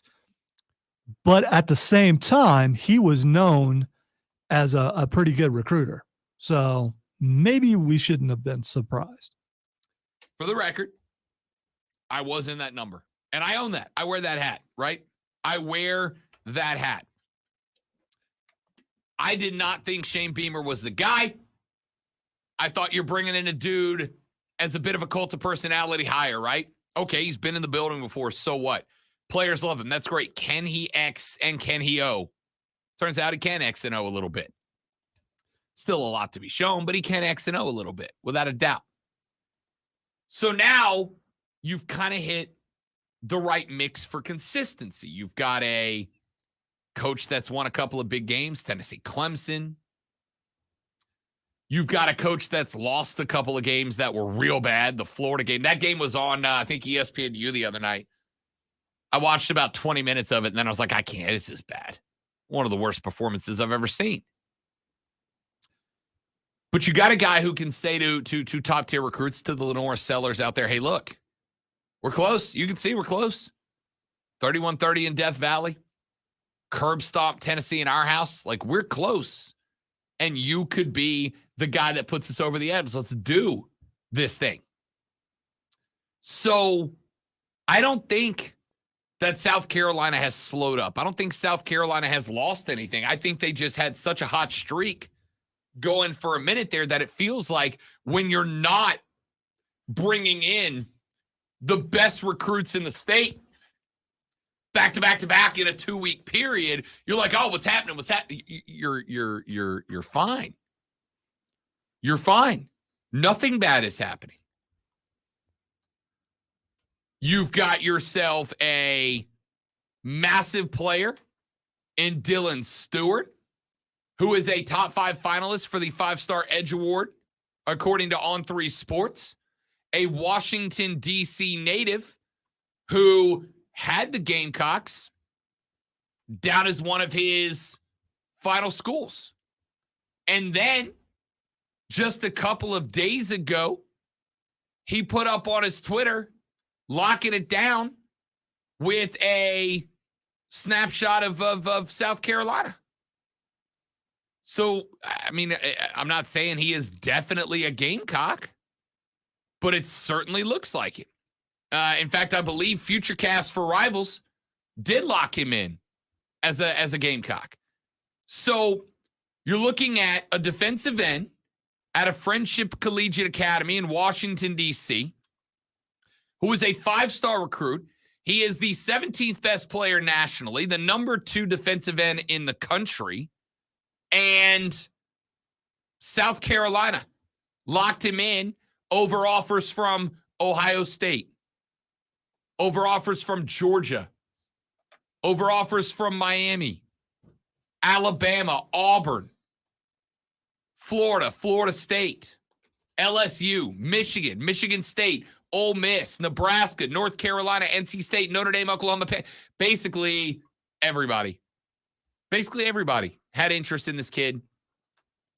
And it looks like he's a Gamecock, right? So I don't think that the narrative there has gone anywhere. I don't think the narrative there has gone anywhere. I think you had a real good run of 2 or 3 spots. I think you had a real good run where it looked like, okay, South Carolina's pretty much calling their shots, right? They're pretty much calling their shots. They've pretty much gotten everybody that they want to get. So where are we going from here? And then it to me, it just felt like it slowed up. Turns out it really didn't. It just came back to the pack a little bit. If I'd have told you Shane Beamer was going to put together a top 4 class in the SEC, an SEC that features Alabama, Georgia, Tennessee, Florida, and they were going to be in the top 4, I think only the most optimistic of Gamecocks would have said there's a chance there. If I'd have told you 2 years ago that within his first couple of years, Shane Beamer was going to put together a top 12 national class, I think you'd have looked and been like, man, I hope so. It's a big ask. I'm not going to say you're dominating the state of South Carolina, but it's tilted in your favor slightly, but it is. You have started going into other people's recruiting territories and pulling those guys out, right? You have started to turn away from, we get guys out of Columbia and maybe we pick up a couple of guys, a couple of 3 stars from Clemson's backyard, but not the big dogs too. Hey, the top 3 South Carolina football players in the high school level are all Gamecocks. Oh, and by the way, we're now going up to D.C., a place that sits in between Virginia, Virginia Tech, Maryland, Syracuse. But I mean, they're all right there in that network. And the Gamecocks are going up there and picking up 5 stars. The only way this continues is if it equates to more victories. They've got to start winning more than what they've done. And they're on an upward trend, obviously, but Sure. You've got to get better, or those same, unless there's NIL money involved, and I don't know. You've got to factor that into everything now. But putting that aside, you've got to get some victories, or kids are not going to want to come there. And they're really excited about coming there for a reason. And it's because South Carolina is trending upwards. And let's hope that last year was not a plateau, but just the beginning of that, beginning to have a shot at competing at the East and maybe the entire SEC and maybe further. That's very optimistic. I get that. But There was a time when they competed for the East and they can get there again. You are looking at a top 12 class according to ESPN. Now, I will tell you 24/7 has them ranked at number 16 right now, right? But I think what you just said is spot on to start it, right? Texter said, in line with what Lonzo just said, less worry about recruiting, more worry about beating Missouri. And I agree with you, right? I agree with you. At the end of the day, this class could be number 1 in the country. And sure, it would be worth a celebration if you're a Gamecock. But it's got to translate. Because at some point, recruits are going to start going, yeah, they're bringing in great classes, but man, I really don't want to go to an SEC school to go 9-3 my whole career, right? And at the same time, an okay so-so coach can take an awesome recruit and make them okay and so-so. Sure. So now's the point where I will say this. Do I think, as some people have said, and I just not only don't understand, I just think they're flat out wrong. I think it's a hot take to go, Shane's on the hot seat. Shut up. No, he's not. I've heard one person do that. I wanted to choke him out through the radio. No, he's not. But I think it is fair to say. That's just a narrative to pick the other side. That's it's a narrative to get attention is what it is. Yeah. All right. It's a narrative to get attention. I don't think Shane Beamer's within 100 miles of a hot seat, but I will say the pressure is on. It's not bad pressure, but the pressure is on to take the classes you put together the past couple of years, because now we've turned the corner, right? Year 3 is when we say, okay, most of the guys in the program are your guys now. You have to beat Missouri. You have to beat everybody who's not Georgia, Bama. I mean, you beat Tennessee. They're off the list. Has he removed the last vestiges of Muschamp and the Muschamp mentality? I have to say yes, right? Well, anytime there's lack of effort, I'm right away going to go, yeah, still some Muschamp guys there. Now, I will say this. I think a part of it is the fact that this group of guys Shane has brought in are going to have a bit of Shane Beamer in them, right? And I think, especially when you bring in a really good class. When you bring in a really good class. By the way, Dylan Stewart, according to Rivals, has a lean to South Carolina. 24/7 has him leaning to Ohio State now. So that is still up in the air. Trending that direction, but we'll see. I think that when you have a group of guys that all come from successful high school backgrounds and they get to college, specifically earlier in the career, and they're getting hammered and they lose some games like Missouri, right? Like Florida last year. Can't lose that game, or at least not lose it like that. When you have those type of games and you're not used to high-level competition, it can kind of get in your head. It can kind of pull you out of your head just a little bit. And I think those guys are kind of having to get used to that. That mindset's got to be gone now, right? Because part of the way you get rid of that is you have the veterans step up to be the leaders of the young guys who are forced into action. And now that Shane's had a couple of years of bringing his guys into the fold, you'd like to think there's going to be more leadership, more wisdom in that locker room from player to player. Because the coach can go in there all day and go, hey, guys, like, this is part of football. This is just where we are. You just got to But a player grabbing another player and going, hey, look, I've been here, dude. I've been here. I promise you, we're going to get past this. We're going to bounce back from this. We're going to be better because of this. That strikes a chord with players in ways that coaches can't. Now Shane's got a group of his guys that are now evolving into those locker room vets. Those guys who have been here, done that, and they don't have the Muschamp stank on them, right? So we'll see. Texture says, beat both Missouri and Kentucky in the same season. The Gamecocks will be on the upswing. And that's exactly it, man. Like, win the games that you have to win. Missouri, Kentucky, hell, I'd say Texas A&M, to be honest with you. But win the games you have to get, and then win half the games you're not supposed to. You did that last year. You were not supposed to go to Clemson and beat Clemson. You were not supposed to have Tennessee, a top 5 team, coming to your house and smoke them like that. So you won more of the games you weren't supposed to win than you didn't, but you lost the chunk of the games you weren't supposed to lose. You got to get rid of that. And I think with one more year of this, you're going to get a pretty good indication that that's the direction this team's pointed in. Nolan has checked in on the stream. He said one reason the narrative is Gamecocks have slowed down is Dylan Stewart has been trending to Ohio State and all other defensive line targets have committed to Georgia. Yeah, look at that stuff. South Carolina does suffer a little bit in the fact that, so much like Clemson, they do have this in common, that Athens is next door. that Athens has won back-to-back natties and they're next door. The rich get richer, man. It's hard to fight up. And Georgia's rich and getting richer. But I think if you look at it through the prism of, okay, let's be real. What is South Carolina's and what is Georgia right now? South Carolina is a team trying to trend up from the middle of the pack in the SEC East. Georgia's a back-to-back national champion. So you're going to lose some recruits, but so is Clemson. So is Florida State. So is Florida. Because players want to go play for the champs. How do you fight that?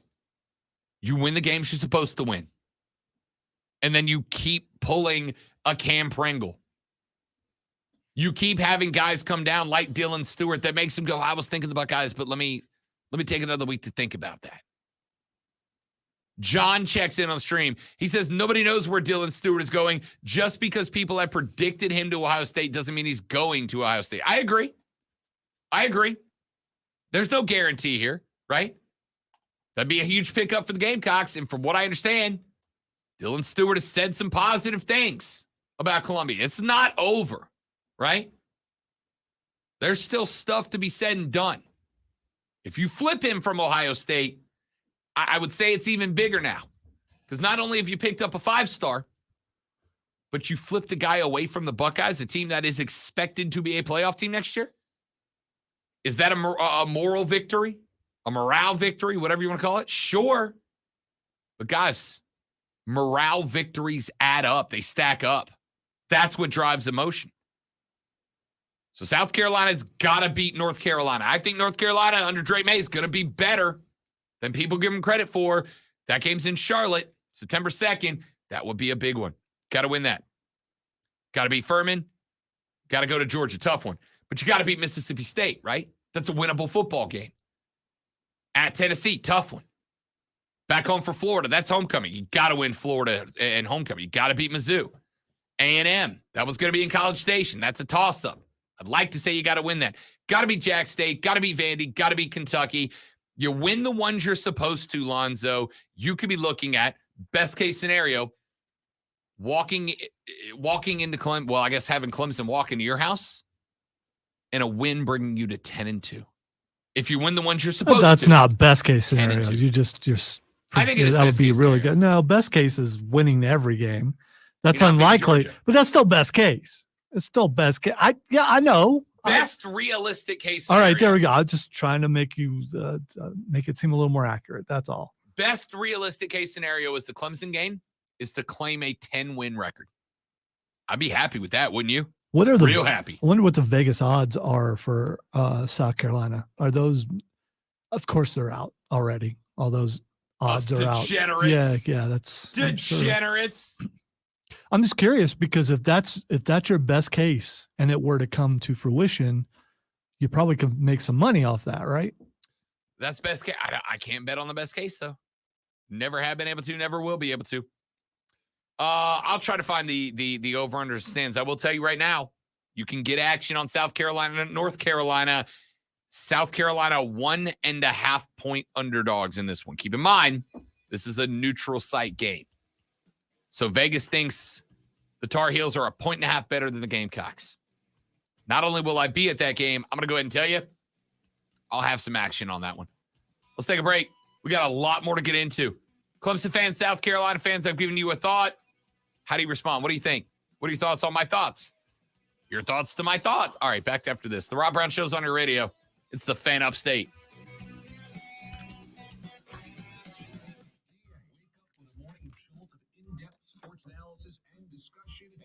Yay, we did college football. Yay!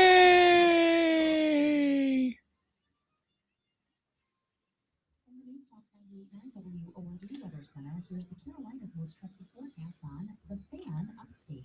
These scattered storms possible late sunshine. College football 2 months away? I'm sorry, 8 weeks away? This is the last calendar month that does not feature a college football game. How exciting.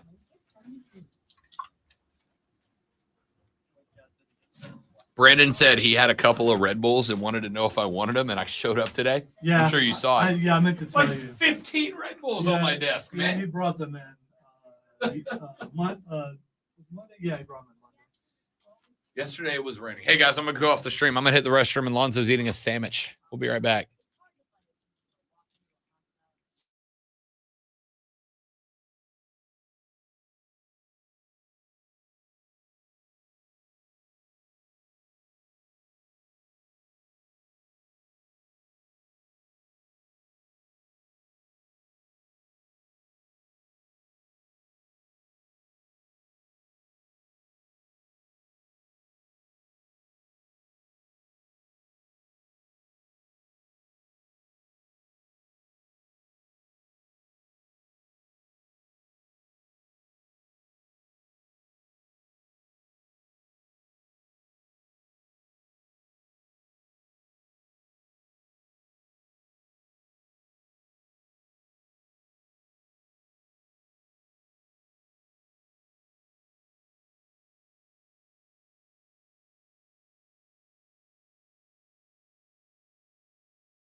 The Rob Brown Show rolls on. It is the Fan Upstate. A couple of texts have come in so far. Text line's open for you at 71307.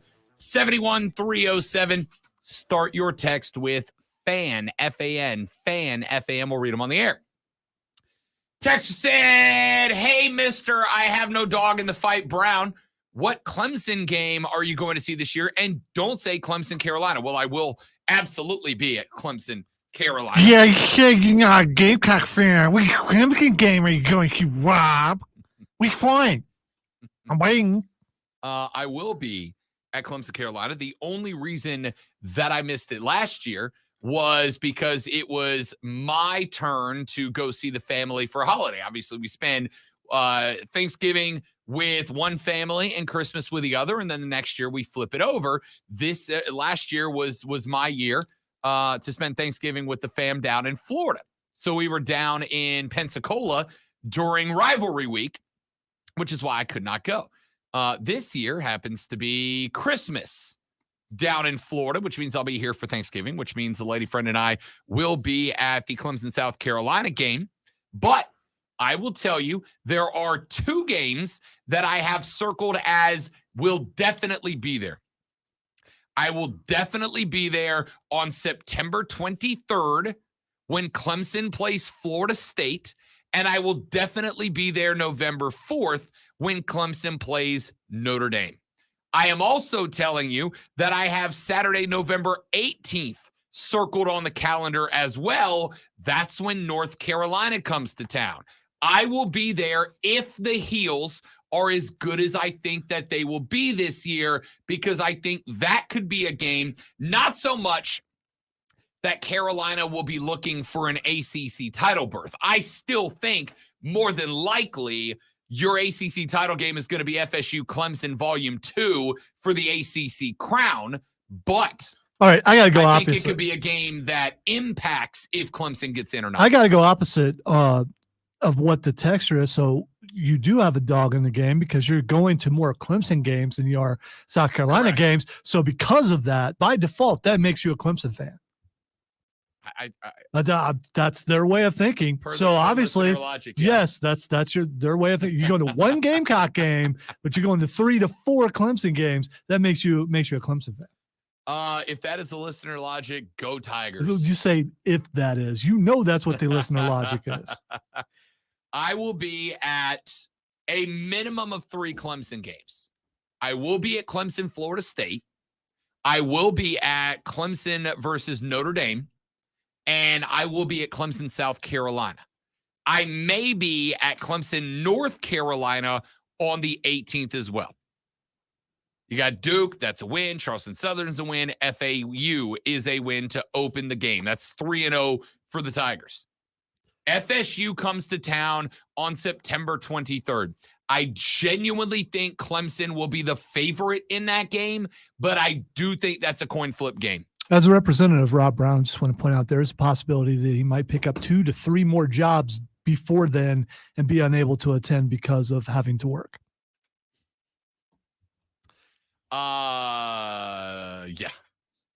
Yeah, that's true. I will tell you, however, since I've gotten engaged, I have to become, for the sake of my relationship, Lonzo, I have had to become a better planner of events, right? Because for those of you that know me off the air, for those of you on the stream, you saw me give Rob a look the like look.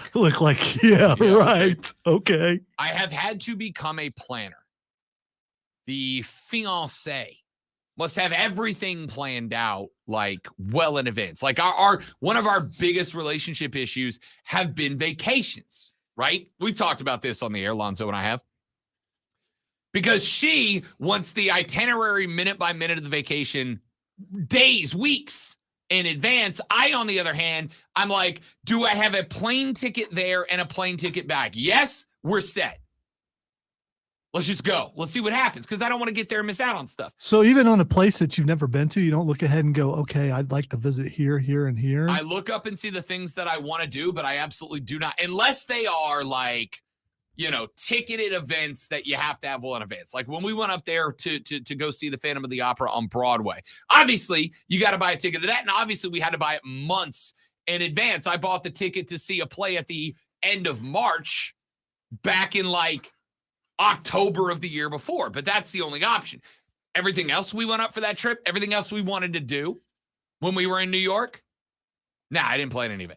I planned the brunch where I was going to propose. I planned a get-together with her friends and my friends that live in the city for after that, and I planned the play. Everything else, we were doing whatever we wanted to do. She, on the hand, planned out. So I have already got on the calendar, I have already got Clemson FSU, Clemson Notre Dame, and Clemson South Carolina. And I will see. I'll make my decision on Clemson North Carolina 5 weeks into the season when I find out if the Heels are good or not. All right. Texture said, I'll believe it when I see it. Your promises mean nothing to your listeners. You promise all kinds of things, then ...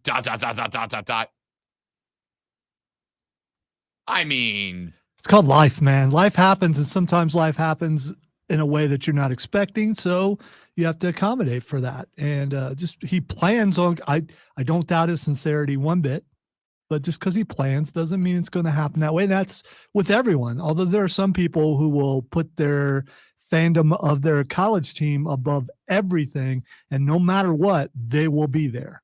I tell you guys the plans I have with the best of intent. That's it. I tell you guys the plans I have with the best of intent. I try to do the things I say I'm going to do. But hey, man, it turns out I'm not that important. Stop it, Ray. Ray. You know it's Ray. Ray. Texter said, Gamecock fans need to back off Beamer for a few more years. He has brought some excitement back to the program. That's a fact. I'll say this. Shane Beamer has done a different version of what Dabo Swinney did at Clemson, right? It's the same genre, but a different song. Dabo created this all-in family mentality at Clemson, right? How many times have I told you guys, as somebody who broadcasts and has broadcasted a lot of different places about college football for a very long time, the majority of the rest of the country thinks Dabo Swinney is a yokel, all right?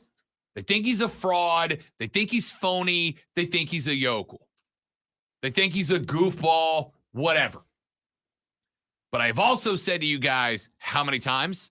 It doesn't matter. It doesn't matter what the opinion of Dabo Swinney is in Ohio. It doesn't matter what the opinion of Dabo Swinney is in Florida or California or New York. None of that matters. The only thing that matters is what the opinion of Dabo Swinney is in Clemson, in South Carolina, on the football program, on campus. It's the only place that matters, right? And as long as he keeps creating that for the guys who want to play ball for him and subscribe to that, believe in that, and subscribe to that, then the attitude of nobody else matters at all.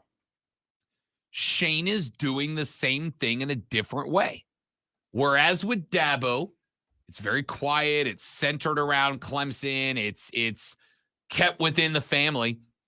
Shane's doing it a different way. Shane is recreating scenes from The Office on Twitter. Yeah! Shane is recreating scenes from Full House on Twitter. Yeah! Shane is out there doing the welcome home dance with the sunglasses on in the locker room. Yeah! Shane is out there handing out hats to guys for winning spring games that are exclusive that everybody wants. Everybody wants to be a part of what Shane Beamer is building in Columbia. And that's working. That's working. They're getting better recruiting classes they've had in a long time. Their fans are snatching up tickets more than they've been in a long time. There is a juice around the program. But as Lonzo pointed out, and pointed out correctly, at the end of the day, if those don't start translating into 9-win seasons, and if they don't start translating into 10-win seasons, at some point, the question is going to be asked, are we good with being a really excited 8-4 program? Game over. Right. Are we really excited about being an 8-4 program? And does that excitement die off at some point? There are some schools that would love to be 8-4 every year. I'm pretty sure Duke football would love to be 8-4 every year, right?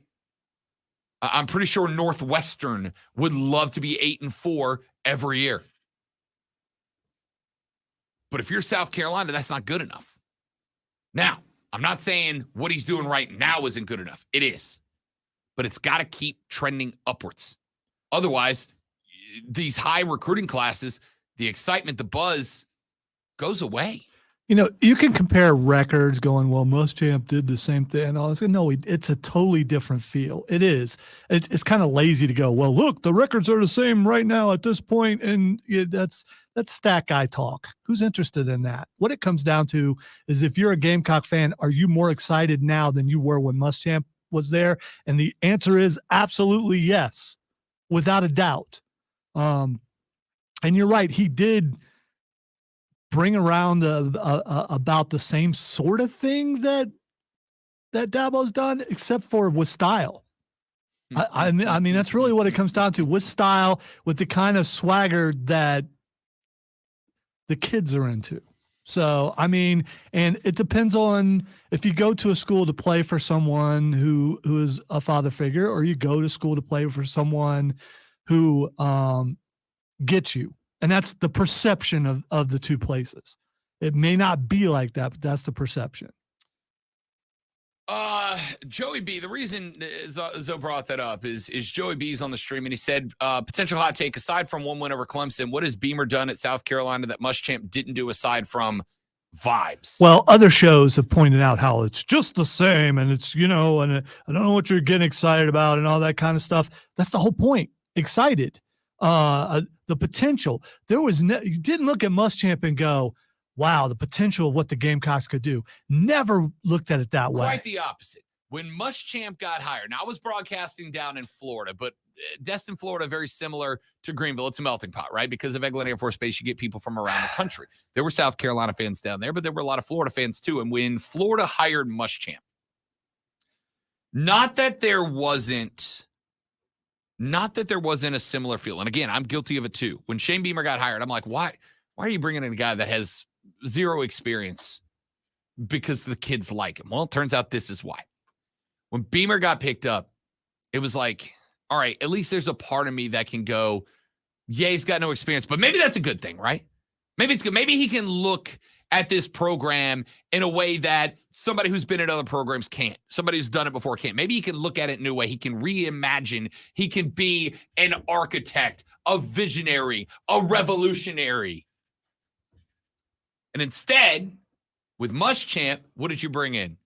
A guy who went to Florida, a school that had more talent, more money, better resources, more of a legacy, more of a history, and he failed miserably. Guys, if you can't do it in Gainesville, I'm sorry to say you can't do it in Columbia, right?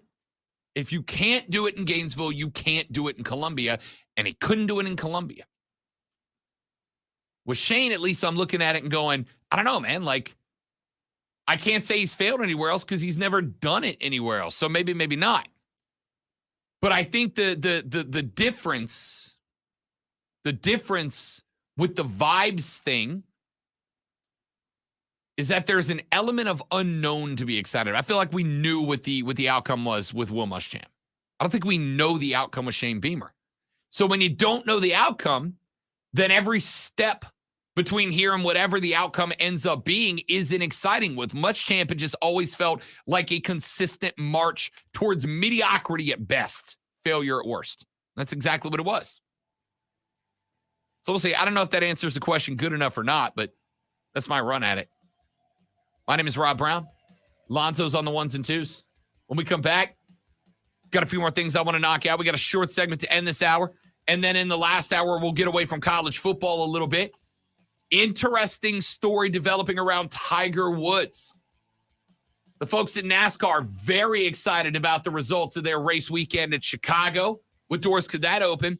And are you in on a $50 million docuseries about the rise of Jerry Jones? All that more coming up on the Rob Brown Show with the Fan Upstate.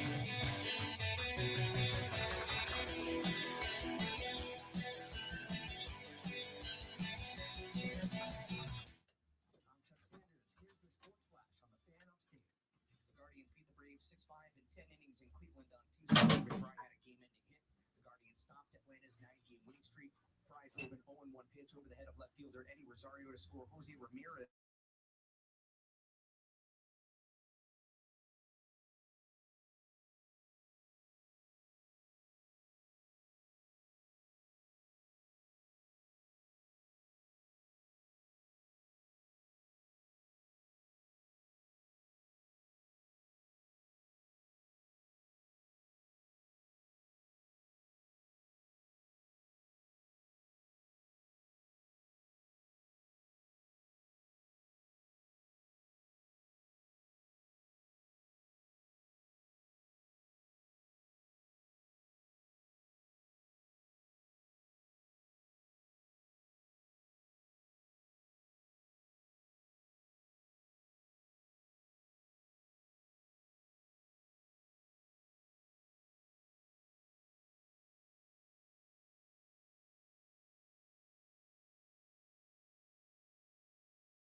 No, it looks like everything's fine.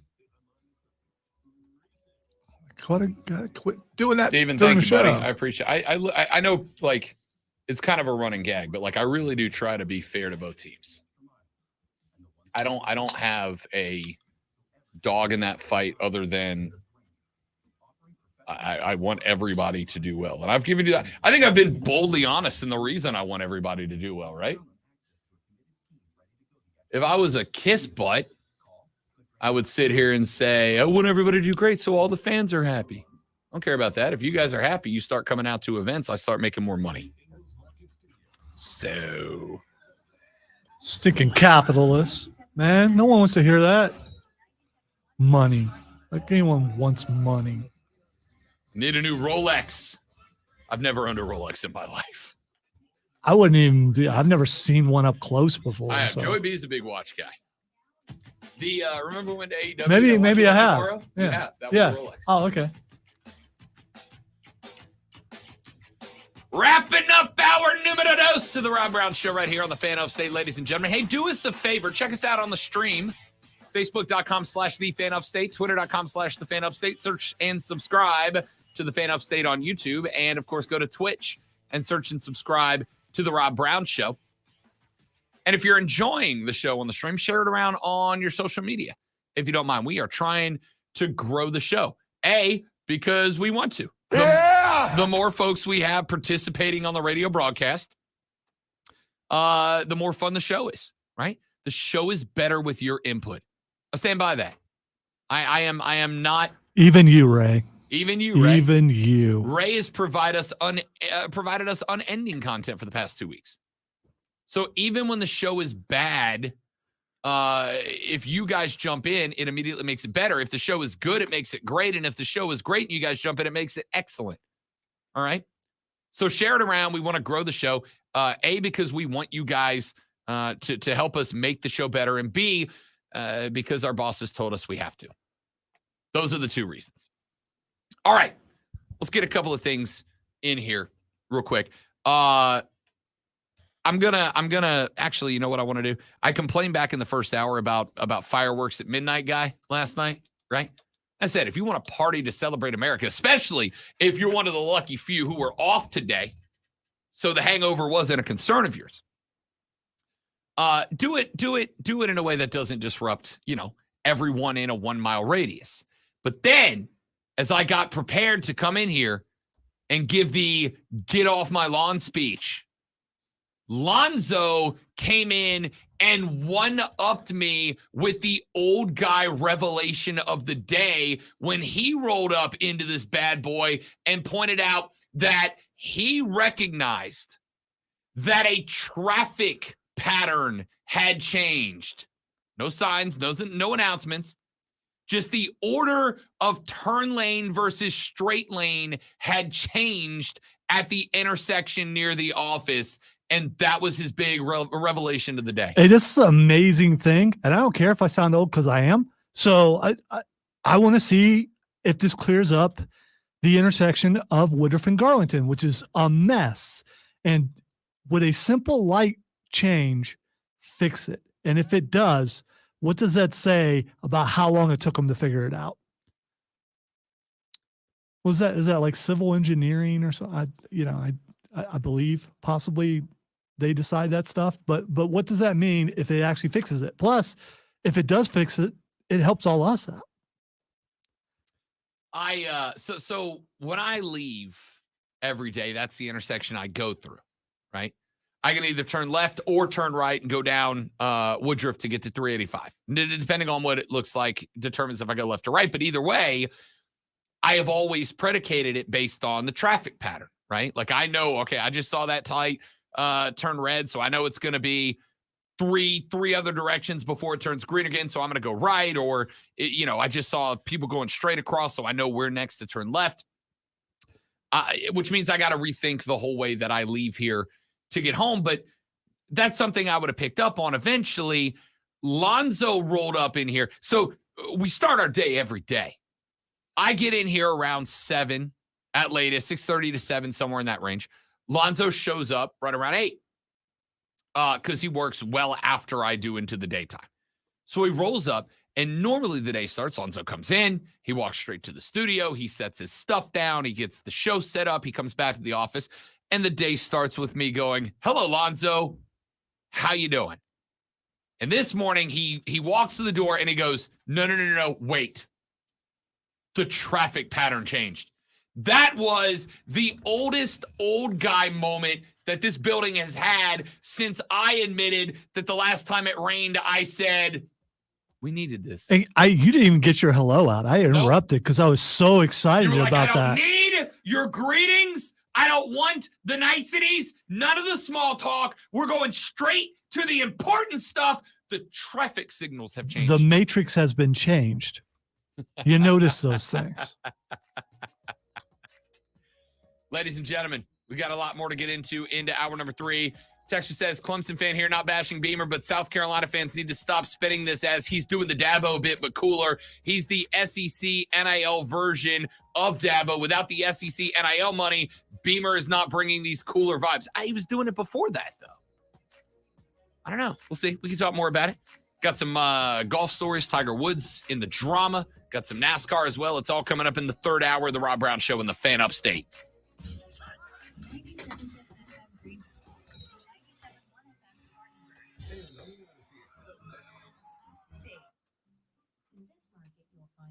Investments is different than other money managers. Different how?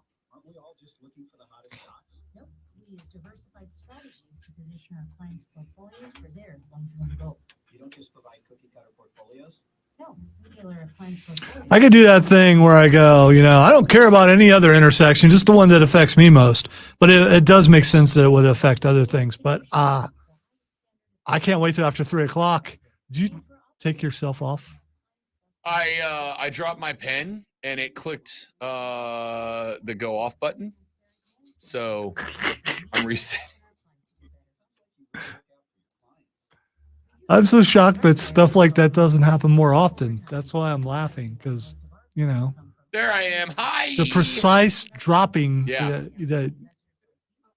Wow. I mean, there's 100 keys on the keyboard. I dropped my pen and it went straight down into the turn off computer button.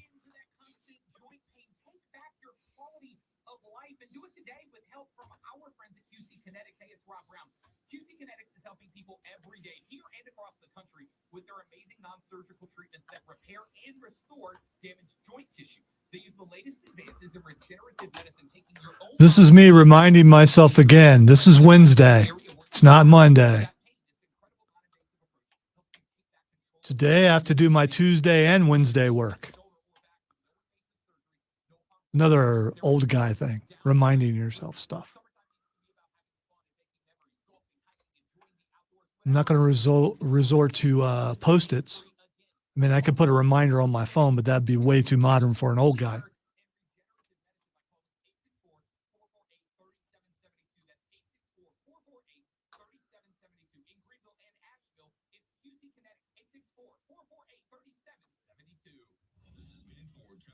Chief of Police. Join us at the free LEO Santa Christmas in July car show, July 29th from 5 to 9:30 p.m. at Trailblazer Park in Travelers Rest. Drop off a new unwrapped toy at the event for families. The no button. Yes. Yes, the no button still exists, but no, that's actually up. I don't think he could turn the no button on with his pen accidentally. No, because it's sideways. I'd have to throw it. Don't do that. Because that might ricochet and you can put an eye out with that. You're wearing protective eye gear. I'm not.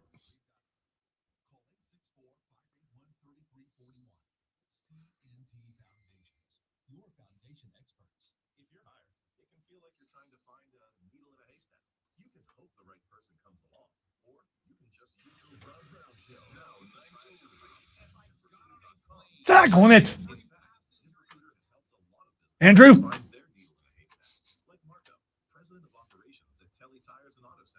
Because Telly Tires has grown a lot in the last few years, Marco needed to hire everyone from the receptionist. Got me with that one. When they reset things, it takes it out of insert. Take it from Marco and millions of other businesses who use ZipRecruiter. ZipRecruiter can help you find the needle in the haystack. See why 4 out of 5 I hate making mistakes, but I especially hate them because someone else caused me to make the mistake. Well, then it's not a mistake. Well, it's. I think we got to. It was definitely a mistake. Steve said, "Yeah, it's almost Christmas." James said the no button. Yeah. So, the button in front of me. There's on the base of this mic stand, right? There are 3 buttons. There is an on button, an off button, and a cough button. The tactical cough button is the one that I push. And it cuts the mic off, but it doesn't turn it off, right? So as long as you're pushing it, the mic's off. And that's basically for when you just need to. All right. The cough button is ridiculous and useless. No, it's not useless at all. It is because you turn the on and off are there. If there was no on or off, then the cough button would make sense. No, it but because you have an on or the off, number of buttons you have to push in half. Yeah. Right? Wow. Off, Wow. back on. And Wow. we have made a that game. is the height of laziness. Wait, you and I have made a game out of how many times we misfire on pushing the on or off button, right? So you know that mistakes can be made versus I know when I'm hitting the cough button, it's depressed. And I know when I let it up, it's going to be do that. Anyway, the on button, Oh. I broke a couple of weeks ago. Somebody else broke it, and I just finished the job, is what I'm going with. So I because when we start the third hour specifically, I hammer that button to get going. Well, I broke it. So Captain America Chris Evans down the hall had to come down and fix it. And when he installed the on button, he flipped the button upside down. So now it says no to remind me not to punch the on button to start the show. So my on button is now the only no button in the studio. Or the building. Gable's in first break.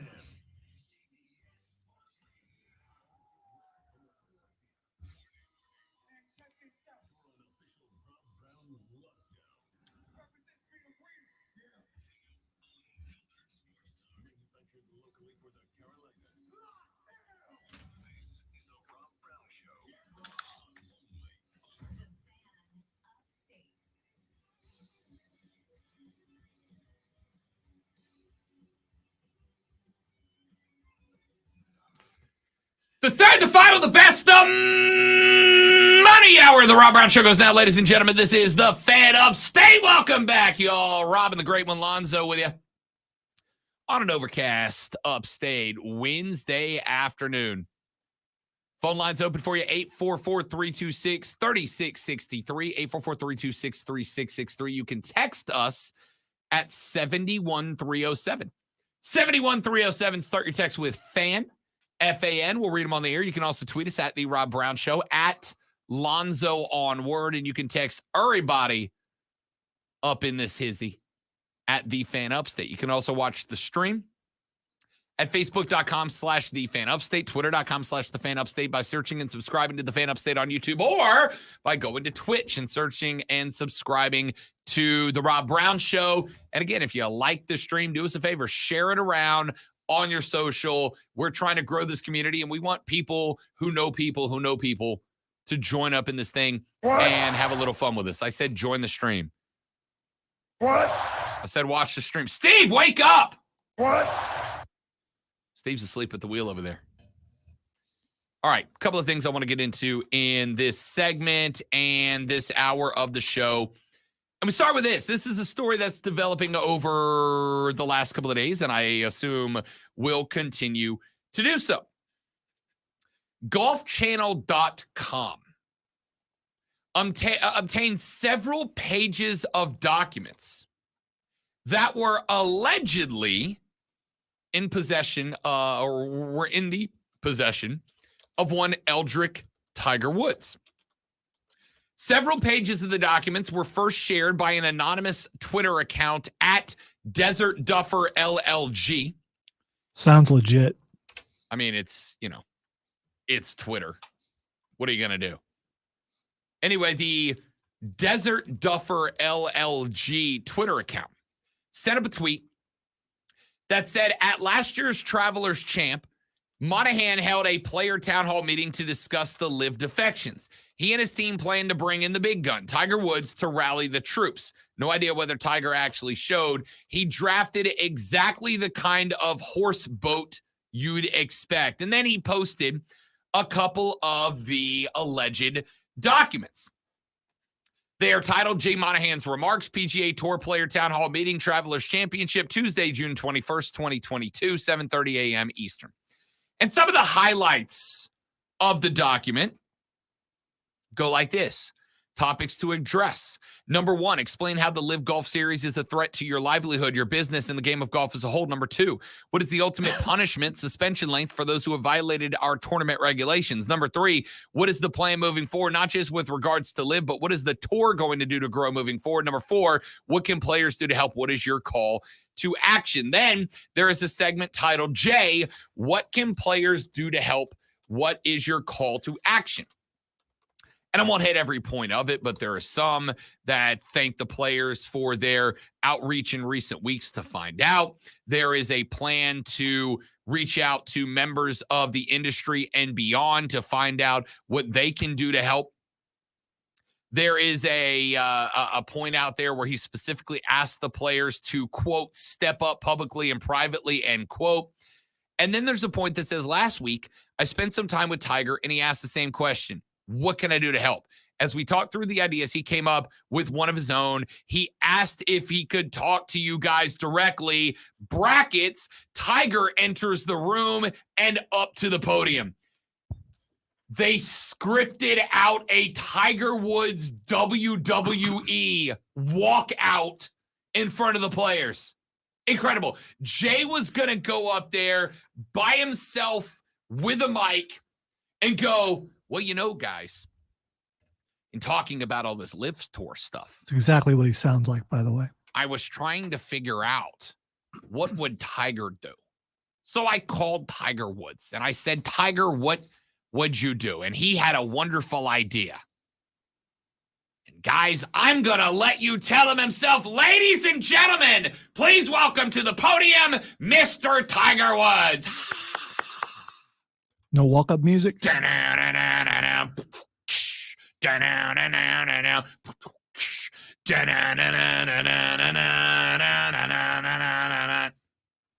I don't recognize that walk-up, but it sounds like it's banging. It was my terrible take of Stone Cold's music. Okay, because it sounded like some old school distortion there with maybe a wah-wah pedal. It was something, the best I could do on the fly with a Steve Austin walkout. Then it has Tiger Woods' potential talking points. Number one, thanks, Jay. Number two, with all due respect to the tour, I'd actually like to ask Jay and his staff to leave the room for a few minutes. Then Tiger was going to ask for the camera to be cut in the back. Brackets, Tiger waits for staff to leave. Tiger talking points. Number one, it's good to see you guys. This is verbatim, by the way. It's good to see you guys. This isn't really my thing, as you know, formal meetings and speeches at podiums. I'll do it, but it's not my favorite thing in the world, especially when it involves getting up at 4 a.m. It doesn't say this, but pause for laughs. Am I right? It goes on. But I got more comfortable with the idea once I started thinking about it like a team cabin, kind of like at the Ryder Cup, at the President's Cup, where you're down big heading into Sunday singles, and the captain has just said about all he can say to rally and motivate the team. Sometimes you need someone who's actually on the team to stand up and talk player to player. So that's why I'm here. Guys, let me start by saying I think Jay, our captain in the scenario, is working his ass off. I've known him a long time, and while we haven't always agreed on everything, I do know this. He's doing what's right for the tour, not just because it's his job, but because he cares deeply about every one of us in this room and beyond. He's the right guy, and I quote, for this war. He's a fighter. But this is a dire situation. I know it's easy to just motor along and play your schedule and do your thing, but you should know Live Golf is trying to take down the PGA Tour and take over. I kind of want to do this, Lonzo, like wrestling promo style. Do you happen to have any promo music, any background rock we can play?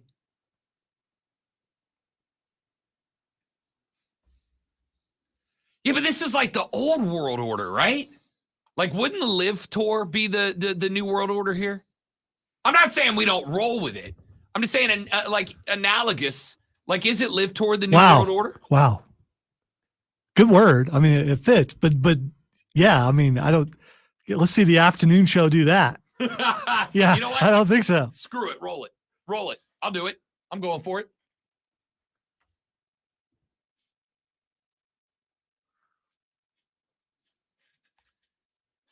Tiger Woods enters the room and struts, not walks, not paces, struts to the microphone. When it gets to the microphone, he grabs it out of its holder and kicks the podium to the ground. He then takes a can of spray paint out. Nobody knows where it came from, and just spray paints TW across it. Wouldn't he be paying PGA across it? You know? And he spray paints PGA for life. It's good to see you guys. This isn't Tiger Woods' voice, obviously. Should be Hulk Hogan doing it. It's good to see you guys. Cut off the cameras. This is for us. Now let me tell you something, brother. I've known Jane Monahan for a long time. And while we haven't always seen eye to eye, brother, I do know this. He's doing what's right for the tour. He's doing what's right for us, not just because it's his job, but because he loves this tour. He loves you. He loves me, brother. And he's here for all of us. He's the right guy for this war, for this invasion. He's a fighter, brother. But this situation, it's bigger than just you. It's bigger than me. It's bigger than Jay. No, I know it's easy to just go out there and play golf. Just go out there and do your thing. But you got to know the Live Tour is coming for us, brother. They're coming for you. They're coming for me. They're trying to take us down. And listen, Jay has been out there being the shield. He's been out there doing what he can for us, brother. They've been doing this for a long time, brother, but it's not going to work this time, brother. Because the Iron Live Tour, they're not like us. They're coming for us. We can't stand on this. By the way, all of these lines, I am literally taking directly from the document. I'm paraphrasing a little, but they're all based on the document. We can't stand on the sidelines and wait for it to work itself out. We have got to actively participate and defend this tour. Click, clack. All right, that's a Steve Spurrier line. He didn't say click, clack either, obviously. Some of you are doing that. I love Rory sticking it to Greg Norman in Canada. That's a direct quote, by the way. I love that JT has stepped up with his public comments. It's a lot, and I know it's exhausting, but that is what our fans need to hear. That's what they want to hear, brother. That we're not going to give this tour away, not to a group that thinks 54-hole shotguns are something to be proud of. Make no mistake, it's an arms race, and the weapons here are dollar bills, brother. Yeah. Yes. We're all megastars. PGA. Yes. We refuse to go anywhere, no matter how much dirty money they throw our way. That's our silver bullet. They only exist if we allow them to. They need us to survive. We don't need them. All right, that's all I'm going to do there. But you get, like, most of that was either directly lifted from the document or a very, very close paraphrasing of it. So did this actually happen, though? I mean, so did Tiger do that, verbatim from what he saw? The fun part. All right. I'm intrigued. Tiger on Monday denied it all. He issued one tweet. This is all we've gotten from it so far. Tiger issued one tweet. In response to the talking points memo released this weekend, I have never seen this document until today. Inconceivable. And I did not that's a great drop. It's got to stay. And I did not attend the players meeting for which it was prepared at the 2022 Travelers. End quote. This is really interesting. So have people delved into it to find out if he was actually there that day or not? And, because, not exactly the most forthright person when it comes to some things, Here's the thing I got to think. I got to think he's not there, right? Because he was not in that tournament. So what if two things happen? So did they cross out the Tiger name and put somebody else in there and that person said all that stuff? Hey, Rory, we need you to cut a promo. Right now, we need you to cut a promo, bro. Tiger, I got to lean towards, was not at this event. Not a definitive statement, but I'm going to say he wasn't. And the reason why would be Tiger was not in this tournament. Tiger Woods is one of the most visible athletes on the face of the planet, right? My dad used to tell me when I was growing up, and my dad was kind of an influential member of the small community I grew up in. My dad always made a joke because I got in trouble one time in high school because I thought I got away with something dumb. And by the time I got home from doing the dumb thing, my dad already knew about it. I was like, how did you know? And my dad said, look, I am an influential member in this community. I've worked hard to get there. And he said to me, you can't fart in public without me knowing about it. That's Tiger Woods, y'all. Tiger Woods can't fart in public without the golf media picking it up and knowing about it and reporting on what the stench was, all right? So, I got to think for Tiger Woods to leave Jupiter, Florida, to fly to the PGA Tour, the championship event there, for him to get to the event, to get off an airplane, to get into a car, to be shepherded to the hotel, to leave the hotel, go to the tournament, to give this speech, to leave the tournament, to get back to the hotel, to stay at the hotel, to get on a plane flight back to Florida, and to never be seen is, Lonzo, inconceivable. But it's not, though. Oh, it is. I think they could absolutely do that. It would take. How many times in wrestling did we not expect? No one knew John Cena was going to be in London. But. And it's, first of all, John Cena, Tiger Woods, visibility. Everyone kind of knows who both those guys are. They were able to get John Cena into London and onto Money in the Bank, and no one knew he was there. Same thing could happen with Tiger Woods. I'm not saying it's not. I'm saying it's unlikely.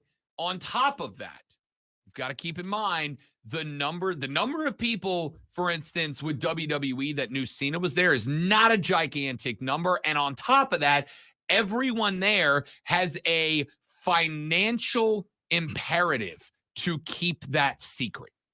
Not everybody that is in, on, or around the tour has that same level of job secure confidentiality. Was this not a secret meeting, though? A secret PGA meeting? It was a secret meeting. Right. Well, if it's a secret meeting, you bring in a secret guest. That's just how that works. I'm not arguing with that.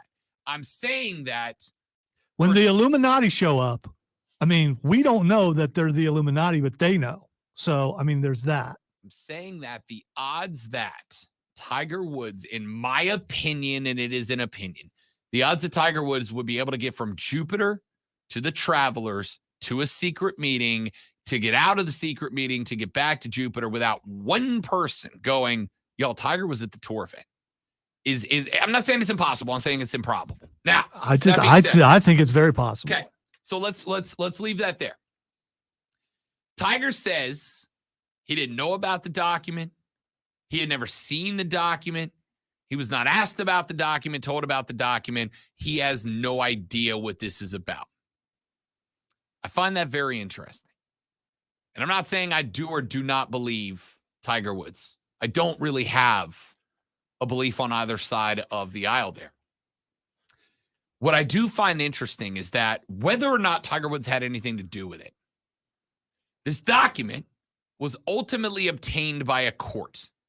And from what I have read so far, has been verified by a court. It was initially shared by the account we told you about earlier.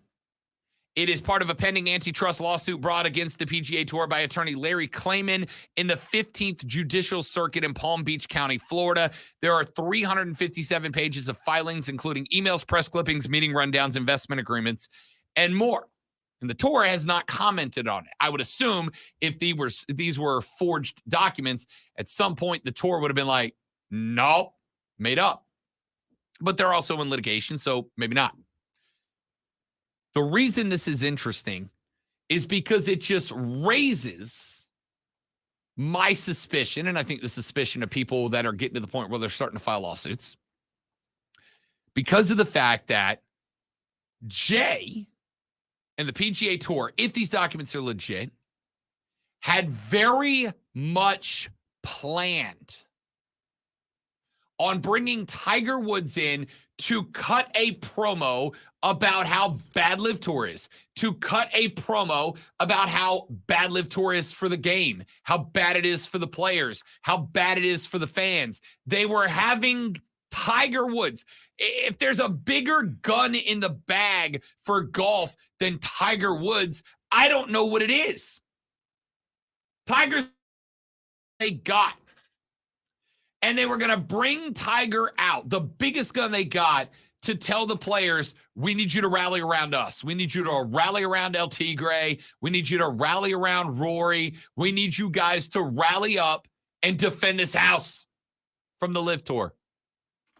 And then here we are, a year later, and the checks get signed. Tiger said, I got no idea. I don't know what this is about. I don't know what this is from. I don't know who wrote it. I had never seen of this document. I had never heard of this document. I don't care about that. I don't care about Tiger's involvement.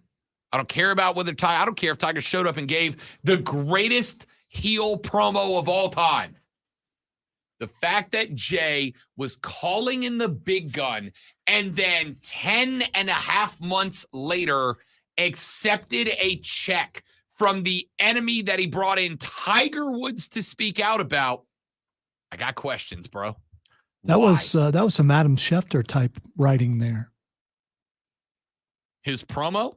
Yeah, not the writing that he does, but that the NFL gives to him to read and make it sound like, that he just found out. Yeah. One tweet, like 15 words. Yeah. So the question is, how many times has this guy done this and written up everything that he wants the person to say? No clue. Did anyone ask Tiger if he wrote it? I don't know that anybody's asked Tiger, because the only response we've seen so far is that tweet from Tiger. It's one thing to say, no, I wasn't there, but did he write his own script? Because a lot of people, when they do public speaking, I know because it scares me to death, will write a lot of the points down that they want to make, or even write it out the way that they talk so they can look at it if they start to stammer. So did Tiger Woods write his part out? And if not, is he in a habit of going somewhere where they write everything out for you and make it sound like you're saying it? He says, I've never seen this document before. All right. He says, I've never seen this. I don't know anything about this document. I've never seen this document. I got nothing to do with the document. So obviously, no, somebody would have read. The even better part about that is that means that Jay Monahan scripted Tiger's promo for him. Right. That's the whole thing. And would he, if he actually showed up, would he have read that word for word? I don't know. So I'll give you this. As somebody who does some public speaking, right? I MC events. I do stuff with the drive. I'll tell you what happened. Like, so last night, it's a rain delay at the Greenville Drive game, right? Rain delay. They know it's going to be at least an hour until the game starts back up. And Alex pops on my headset and he goes, hey, Rob Brown, we need you to entertain the crowd for about an hour. I was like, yeah, man, what do you need me to do? And he goes, I don't know. You're the entertainer. Go do it. Right? So I did. Ran around for an hour. We played some games. We goofed off. We sang some songs, whatever we could do. And then I've worked with other people in that same role before who, if you don't give them a script, they don't know what the hell to do. And that seems like Tiger, right? But again, I don't care about any of that. Because of his past, I just find it hard to believe 100% that Tiger didn't know about it. Sure. I don't. But again, I am taking the stance that I'm not taking the stance. Maybe he did. Maybe he didn't. I don't know. I can't know. There's no way to know because he's never going to tell the truth. And the PGA Tour is never going to talk about it again. But again, let me be abundantly clear. I don't care. I don't care if Tiger did know. I don't care if he didn't know. I don't care if he showed up. I don't care if he didn't show up. I don't care if he cut the promo or didn't cut the promo. I don't care about any of that. All I care about is the flip from Jay Monahan bringing in the biggest gun he had and scripting a heel promo to bring heat to the Live Tour, and then 11 months later taking a check from the folks that he scripted the promo about. Why? How? Now, you and I feel like we already know the answer. The answer is because the Live Tour said, would you do it for $1 billion? Would you do it for $2 billion? Would you do it for $3 billion? And eventually, they $1 billion manned their way to everybody's got a price. But this kind of puts it out there for full display, doesn't it? Doesn't it? Let's take a break. We'll come back. We got a few more things to knock out before we get to the end of the show on the Rob Brown Show in the Fan Upstate, y'all. Gambles. All right, guys, got a live read here. Y'all stay right there. We'll be right back, and we'll make more wrestling jokes. Don't go anywhere.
ladies and gentlemen, the Rob Brown Show rolls on. Welcome back. Good to have you. Thanks for hanging out with us. I appreciate it. Steven said, Rob, didn't hear your answer the other day. Why is throwing beer in the air after a goal a thing that happens at some soccer games? I'm speaking to the whole stadium in unison, throwing beer straight up in the air. The only answer I have is, unless you're in the midst of it, it does look cool, right? It looks cool to see. It's like the only firework the fans can control. That being said, I want it on the record loudly. In fact, I got into a fight with one of the guys in the Triumph Soccer Club about this. I hate it. I hate it for two reasons. Number one, it's a waste of perfectly good beer. And I don't care what level you're at. Beer's not cheap at a sporting event. Any sporting event, it's not cheap, right? The Triumph do, and I love this, an hour before the match, they do dollar beers in the stadium. So we go and we load up on a handful of them to carry us through the first half of the match. After that, I don't care where you are. Beer's not cheap at a stadium. It's more inexpensive at some than others, but it's not cheap. Number two, dude, I got to drive home, my man. I'm not trying. Listen, I will have a couple of beers, but I'm not trying to stink like a brewery on the way back to my house. Stop throwing beer in the air. I don't care what game or sport you're at. It's a bad celebration. Do like they do at Ring of Honor, and let's all bring streamers and throw those in the air. It's more of a mess. But I'm not driving home covered in beer. All right. So there you go, Steven. There's my answer. Ask on the stream, you shall receive. Let's get to a couple of things real quick. Couple of different news and notes coming out of Charlotte. Brandon Miller has made his debut for the Charlotte Hornets, and it went okay. Had a pretty good start. Now, it did not have a great start to his appearance. Very first time he touched the basketball as an NBA player in the California Classic tournament. They were taking on the San Antonio Spurs. No Victor Wembanyama in this one. He is taking some time to get ready. Of course he is. He's 7'5" and he weighs 100 pounds. He's got to put on a little muscle mass before he starts banging with the big boys down in the paint. Brandon Miller's first touch of an NBA ball, and he got called for traveling. Now, didn't predicate to the rest of the game. 18 points, 5 boards, 3 assists, went 5 of 7 from the line. Had a couple of really impressive moves. Had a pretty good dribble drive and dunk in the game in the fourth quarter. Took the ball at the top of the arc, split the defense, drove into the paint, ended up going around, up and under while falling backwards. Kind of had to throw it back up and over his shoulder backward at the glass and was able to get a fall. The dude showed that he has what it takes to score.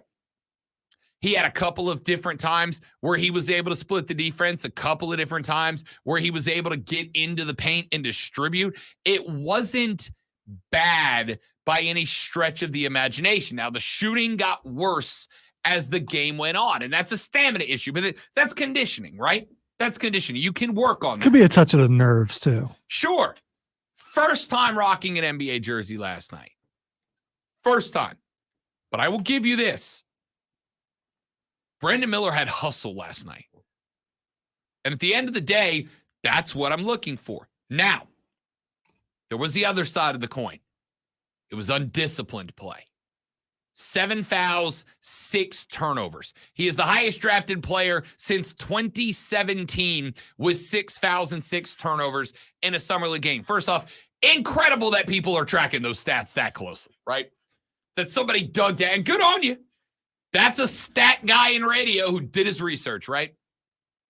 He dug deep to find out the highest drafted player with 6 fouls and 6 turnovers in a summer league game. 2017, last time it happened. But that's a discipline thing. And while I will say that for most people, Lonzo, you and I know this better than anybody else for very different reasons. Either you have discipline or you don't. You can learn discipline. You can learn it. But it takes failure, right? It takes failure, it takes consequences. Whether he'll learn it or not, I don't know. I would like to think he will.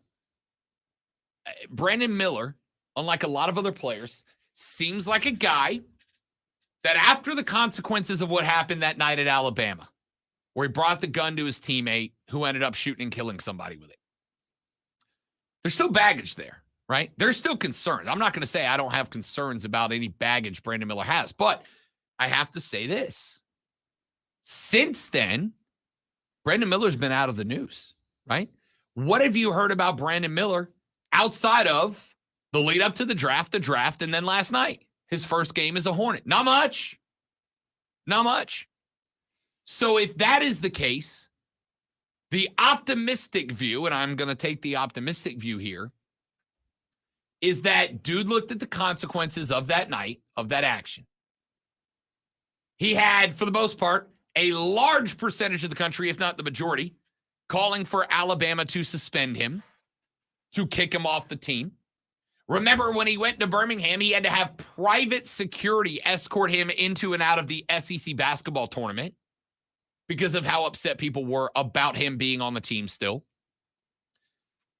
And he had every ability to cause problems, to cause issues, and he didn't seem to do it, right? He seemed to stay out of the limelight. I would like to think that's a cat who looked at a situation he found himself in and went, oh, I can't do this anymore, right? The anti-Ja Morant. Yeah, I was going to say he had no Ja moments, but I don't know if we want to make that a thing, but I guess Ja made it a thing. Hell yeah, it's a thing. The Ja moment is a thing a lot of athletes go to because they think they're bigger than that, right? Ja just kind of learned that he's not. So far. Brandon seemed, based on nothing more than outside looking in media coverage, Brandon Miller looks like a guy who seemed to have seen the consequences of his actions. Brandon Miller seems like a guy who looked at what happened after that night and went, I can't do this, right?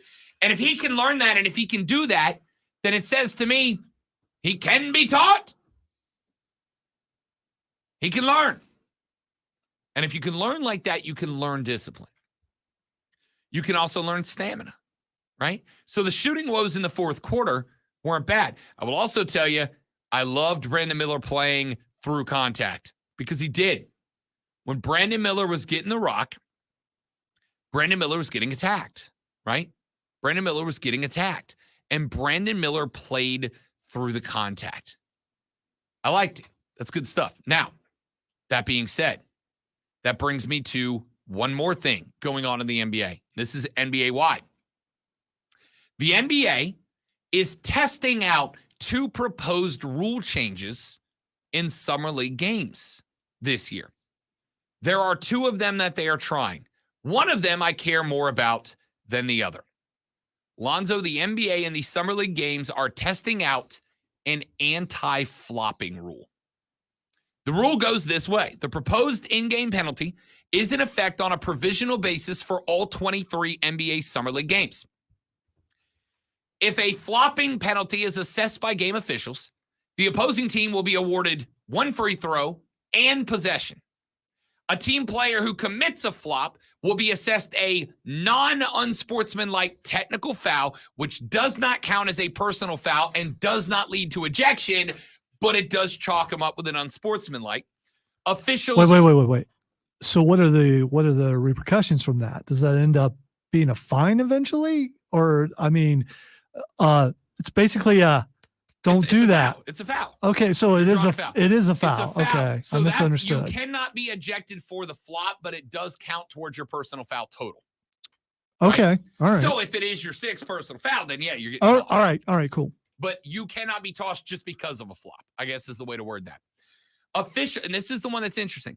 Officials will not be required to stop live play to call a flopping violation. They can wait until the next neutral opportunity to stop it. So Brandon Miller's got the ball at the top of the key. He drives to the elbow. The point guard on the other side flops, right? He gets a little contact on the shoulder and he goes to the ground.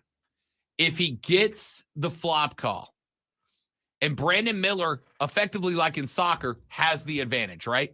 The player flops, Brandon Miller's still driving to the rack. The referee can go ahead and note, all right, 24 flopped, but he can let Brandon Miller play through that. So Brandon Miller scores, tweet, whistle, I got a flopping foul on number 24.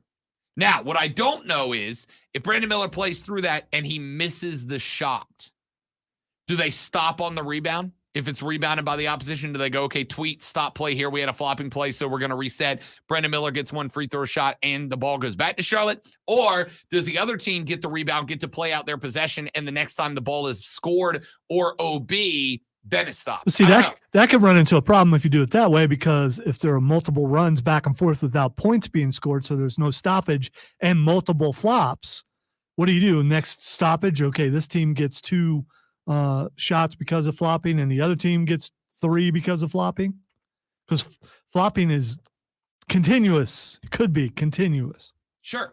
And again, I that's why we're doing this in the summer, right?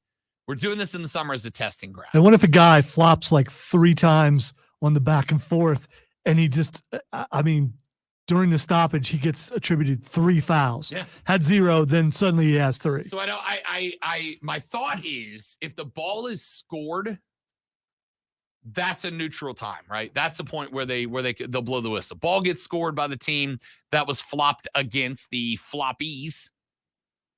And after the ball is scored and brought under by the other team, that's where the ref will blow the whistle and go, okay, on that possession, we had a flopping foul. Again, the NBA's testing it out. And I'll simply say this. For those of you that have said, well, I can't watch the NBA anymore because it's not like it used to be. It's not like it used to be. Not like it was back in my day. You should be applauding the NBA for putting this rule in. Now, I don't have a problem with guys trying to take charges. I think taking a charge is a massively understated part of the game. I think it's one of the best strategies a team can adapt is teach your big men, teach your power forwards how to take a charge. But now you've got to start being careful and making sure that if you're taking a charge, you're taking good ones. Well, and the other thing about it, the people who take charges, they know it's going to hurt.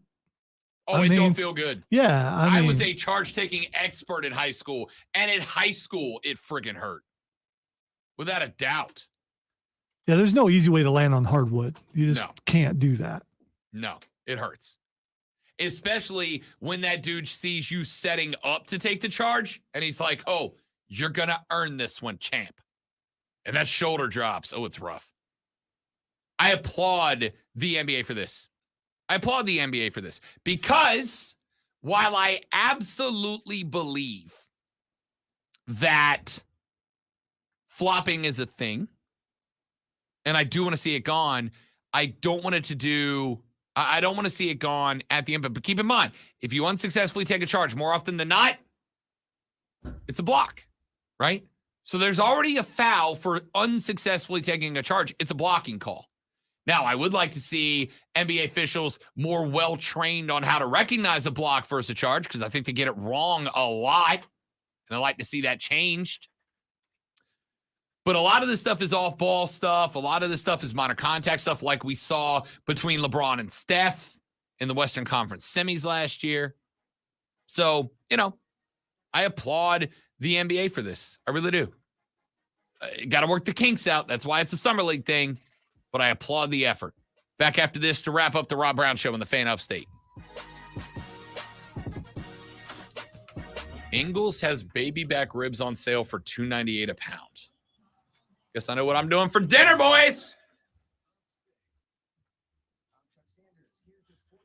Ring, ding, ding, ding, ding, ding, ding, ding. All right, so you look it up. So people are sending that to you. Somebody sent it on the text line to the other show, but noted.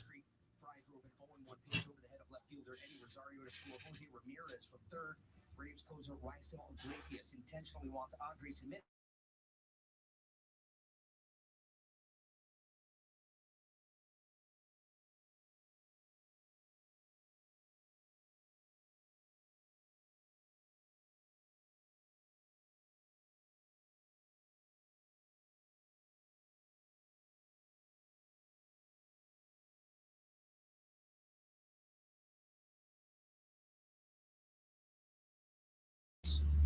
Fan Upstate is your home for Furman Paladin sports all year long. Download the Odyssey app, search the Fan Upstate, and listen anywhere on your phone. I'm Chuck Sanders with the Sports Flash on the Fan Upstate. I'm Taylor Bishotti with NFL Network Now on the Westwood One Radio Network. Dolphins receiver Jalen Waddle led the NFL in yards per catch last season, and he says the reason is his quarterback, Tua Tagovailoa. Waddle tells a Houston TV station Tua knows, quote, where to place the ball so his receivers can catch it and run with it. Expect Christian McCaffrey to line up all over the field this season, according to Kyle Juszczyk. The Niners fullback says head coach Kyle Shanahan is treating the All-Pro back like a, quote, shiny new toy in their first offseason together. The Super Bowl champion Chiefs and Lions kick off the season in just about 2 months. And Detroit corner Jerry Jacobs says the Lions are already embracing their underdog role. Jacobs says his team is ready to, quote, shock the world. The game yesterday. So do you remember the segment from last year where we talked about the correct way to give the middle finger? Yes. Thumbs out, thumbs stuck. Yes. There was a family that I met shortly after we did that segment. I walked into, I think I told this story on air too. I walked into the winery and I was walking to my table, this mom, dad, and little girl, she's probably 14, 15. As I walked by the table, they all flipped me off. And I was like, whoa. And then I was like, pardon me? And the guy goes, you're Rob Brown, right? And I said, yeah. He goes, we were all cracking up at your segment about the right way to flip the bird. And I'm like, that's funny. So I've made friends with them. They're super nice. Where they were at the game last night. I'm walking down the tunnel and I'm coming out into the stands and I don't recognize her at first, but the girl's there and she gives me the bird. And I'm like, you're awesome. I love you. So we started talking for a little while. And she's like, I started listening to your show more. And I said, why? And she goes, I started seeing your YouTube shorts popping up and they're cracking me up. And then I was like, well, now I have to listen to the show. So we're influencers now. I mean, we already were, but now we're more influency. I appreciate you letting me know, but I already knew that. But, you know, it's Fair fine. enough. It's fine. You think I had problems with Amazon's new return policy? I ordered a pull part and they sent the wrong one. They received it back in June 14th. Called them and they have. Oh, no, Stephen. But I also don't order $650 things off of Amazon. Yeah, I don't. Yeah, me neither. Good on you. Good on you, by the way, being able to do that. For somebody who loves diving into the Rob's a 1%er joke, Stephen, that's a hell of a message, pal. I ordered a $650 part for my pool, which you're not invited to.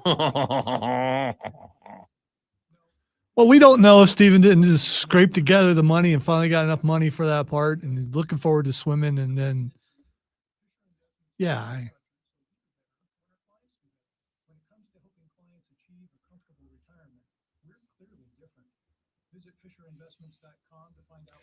Eight passengers were left suspended upside down for hours on a roller coaster at a fair in Wisconsin after mechanical failure stalled the ride. It took emergency crews 2 to 3 hours. So are you looking at the video? I started to send it to you earlier. Yes. There's video. Yeah. For the record, I'm just unlatching it. Whatever happens, happens.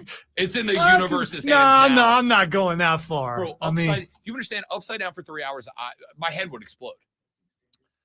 you're taking a if risk. You're not in wonderful shape. My head's exploding. You're taking a risk going to that type of ride at a fair. 100%. I told the story before at the Ohio State Fair where I rode 2 roller coasters. They closed them both down afterwards. And I said, that's it. I'm done. Yep. And one of them, and I still remember this guy, you know, that wrench that engineering has, that big wrench that we both got to hold, that big, huge killer wrench. Yep. I seen the guy carry one, like 1.5 sizes bigger than that, running, shut it down. I'm like, oh my God, we're going to die. Because we got on the first one, they shut it down. And my best friend's like, what are the chances it would happen again? And then it did. This was way before Final Destination came out. Because if that movie would have been out, we really would have freaked out. Oh, I didn't realize where we were. Let me go ahead and do this.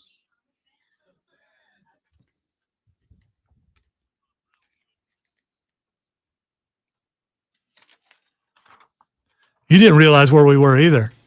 I see that look on your face. Is like, wait a minute. Well, I just found something from Brett McMurphy. He went and he pulled number of games projected to be a favorite for each team.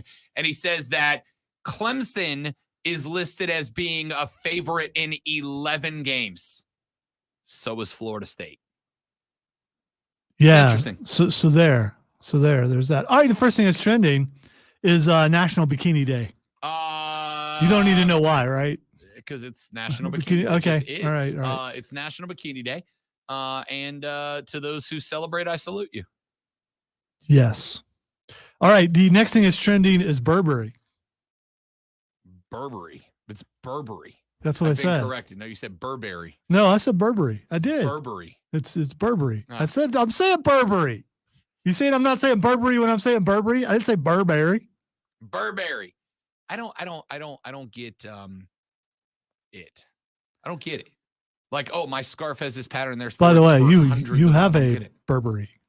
Dude, scarf. that is an Amazon value knockoff. So it's the cashmere, pattern. dog. It's the pattern, It's the though. pattern It's not the ripped material, off, bro. Yeah. Okay. All right. So the reason why I'm not spending $300 on a scarf. I'm not doing it. the reason why it's trending is one of those K-pop dudes is like wearing Burberry now. So the question is, did he get that from MJF? I'm just gonna say yes because it's Me more too. fun to me. Because Burberry, not exactly. I don't think I've ever worn Burberry. This is the most I've ever said it correctly or incorrectly on the air. The next thing is trending. Speaking of wrestling, is Eddie Kingston. Ah, yes, the Mad King. Don't know why he's trending though. He is. I'm not caught up on AEW this week. Well, this has nothing to do with that. Oh, okay. He is the New Japan Wrestling Strong Champion. Let's go, Eddie. I like a dude And who he can't cried run. afterwards. Can't run, can't wrestle, Oh, can't he can talk. wrestle, he just can't run. Yeah, he can't do any of that stuff, in my opinion. A social media challenge is at the center of the deaths of 4 people in central Alabama. This deadly TikTok trend is called #boat jumping. People are jumping off of fast-moving boats at lakes like those in Shelby County. The TikTok challenge has rescue crews worried about people on the water this summer. In the last 6 months, they've seen 4 victims die from this boat jumping TikTok challenge. And My uncle used to do that to me all the time. Would just throw you out of the boat while it's going fast on the lake. Man, I hate that dude. He just used to do stuff like that all the time. every time Lonzo starts his story with when I was By the way, growing up, a it's lot of always going to be wild. a lot of those are from the same stinking uncle. By the way, I believe it, except the teacher who throws desks. yeah, that's a Marion Franklin thing, or it was. Okay. One more. Go Red Devils. One more. Allison Mack is trending. Nothing. All right, Allison Mack was one of the stars of Smallville. Got busted a while ago for sex trafficking, and I don't know if you remember that. There was a big whole thing.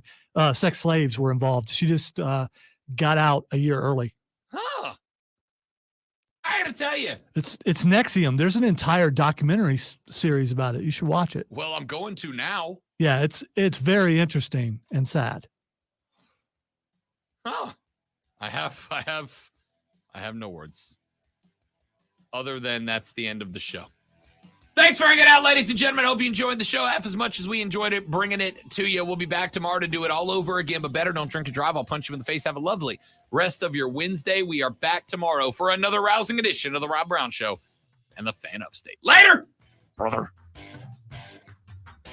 What did I say I was going to replace that with? What? I was going to replace brother with something else, and I forgot what it was. I think I was going to hit a yeah on the way out. It's all right, brother's tradition. Yeah! All right, guys and girls, you're all spectacular people. We love you very much. Thanks for hanging out. I will likely be at the Drive game tonight, and I'm going as a fan. So come find me. I'll share a beer with you. Otherwise, see you back here tomorrow. Have a lovely rest of your day. Thanks for hanging out. Goodbye.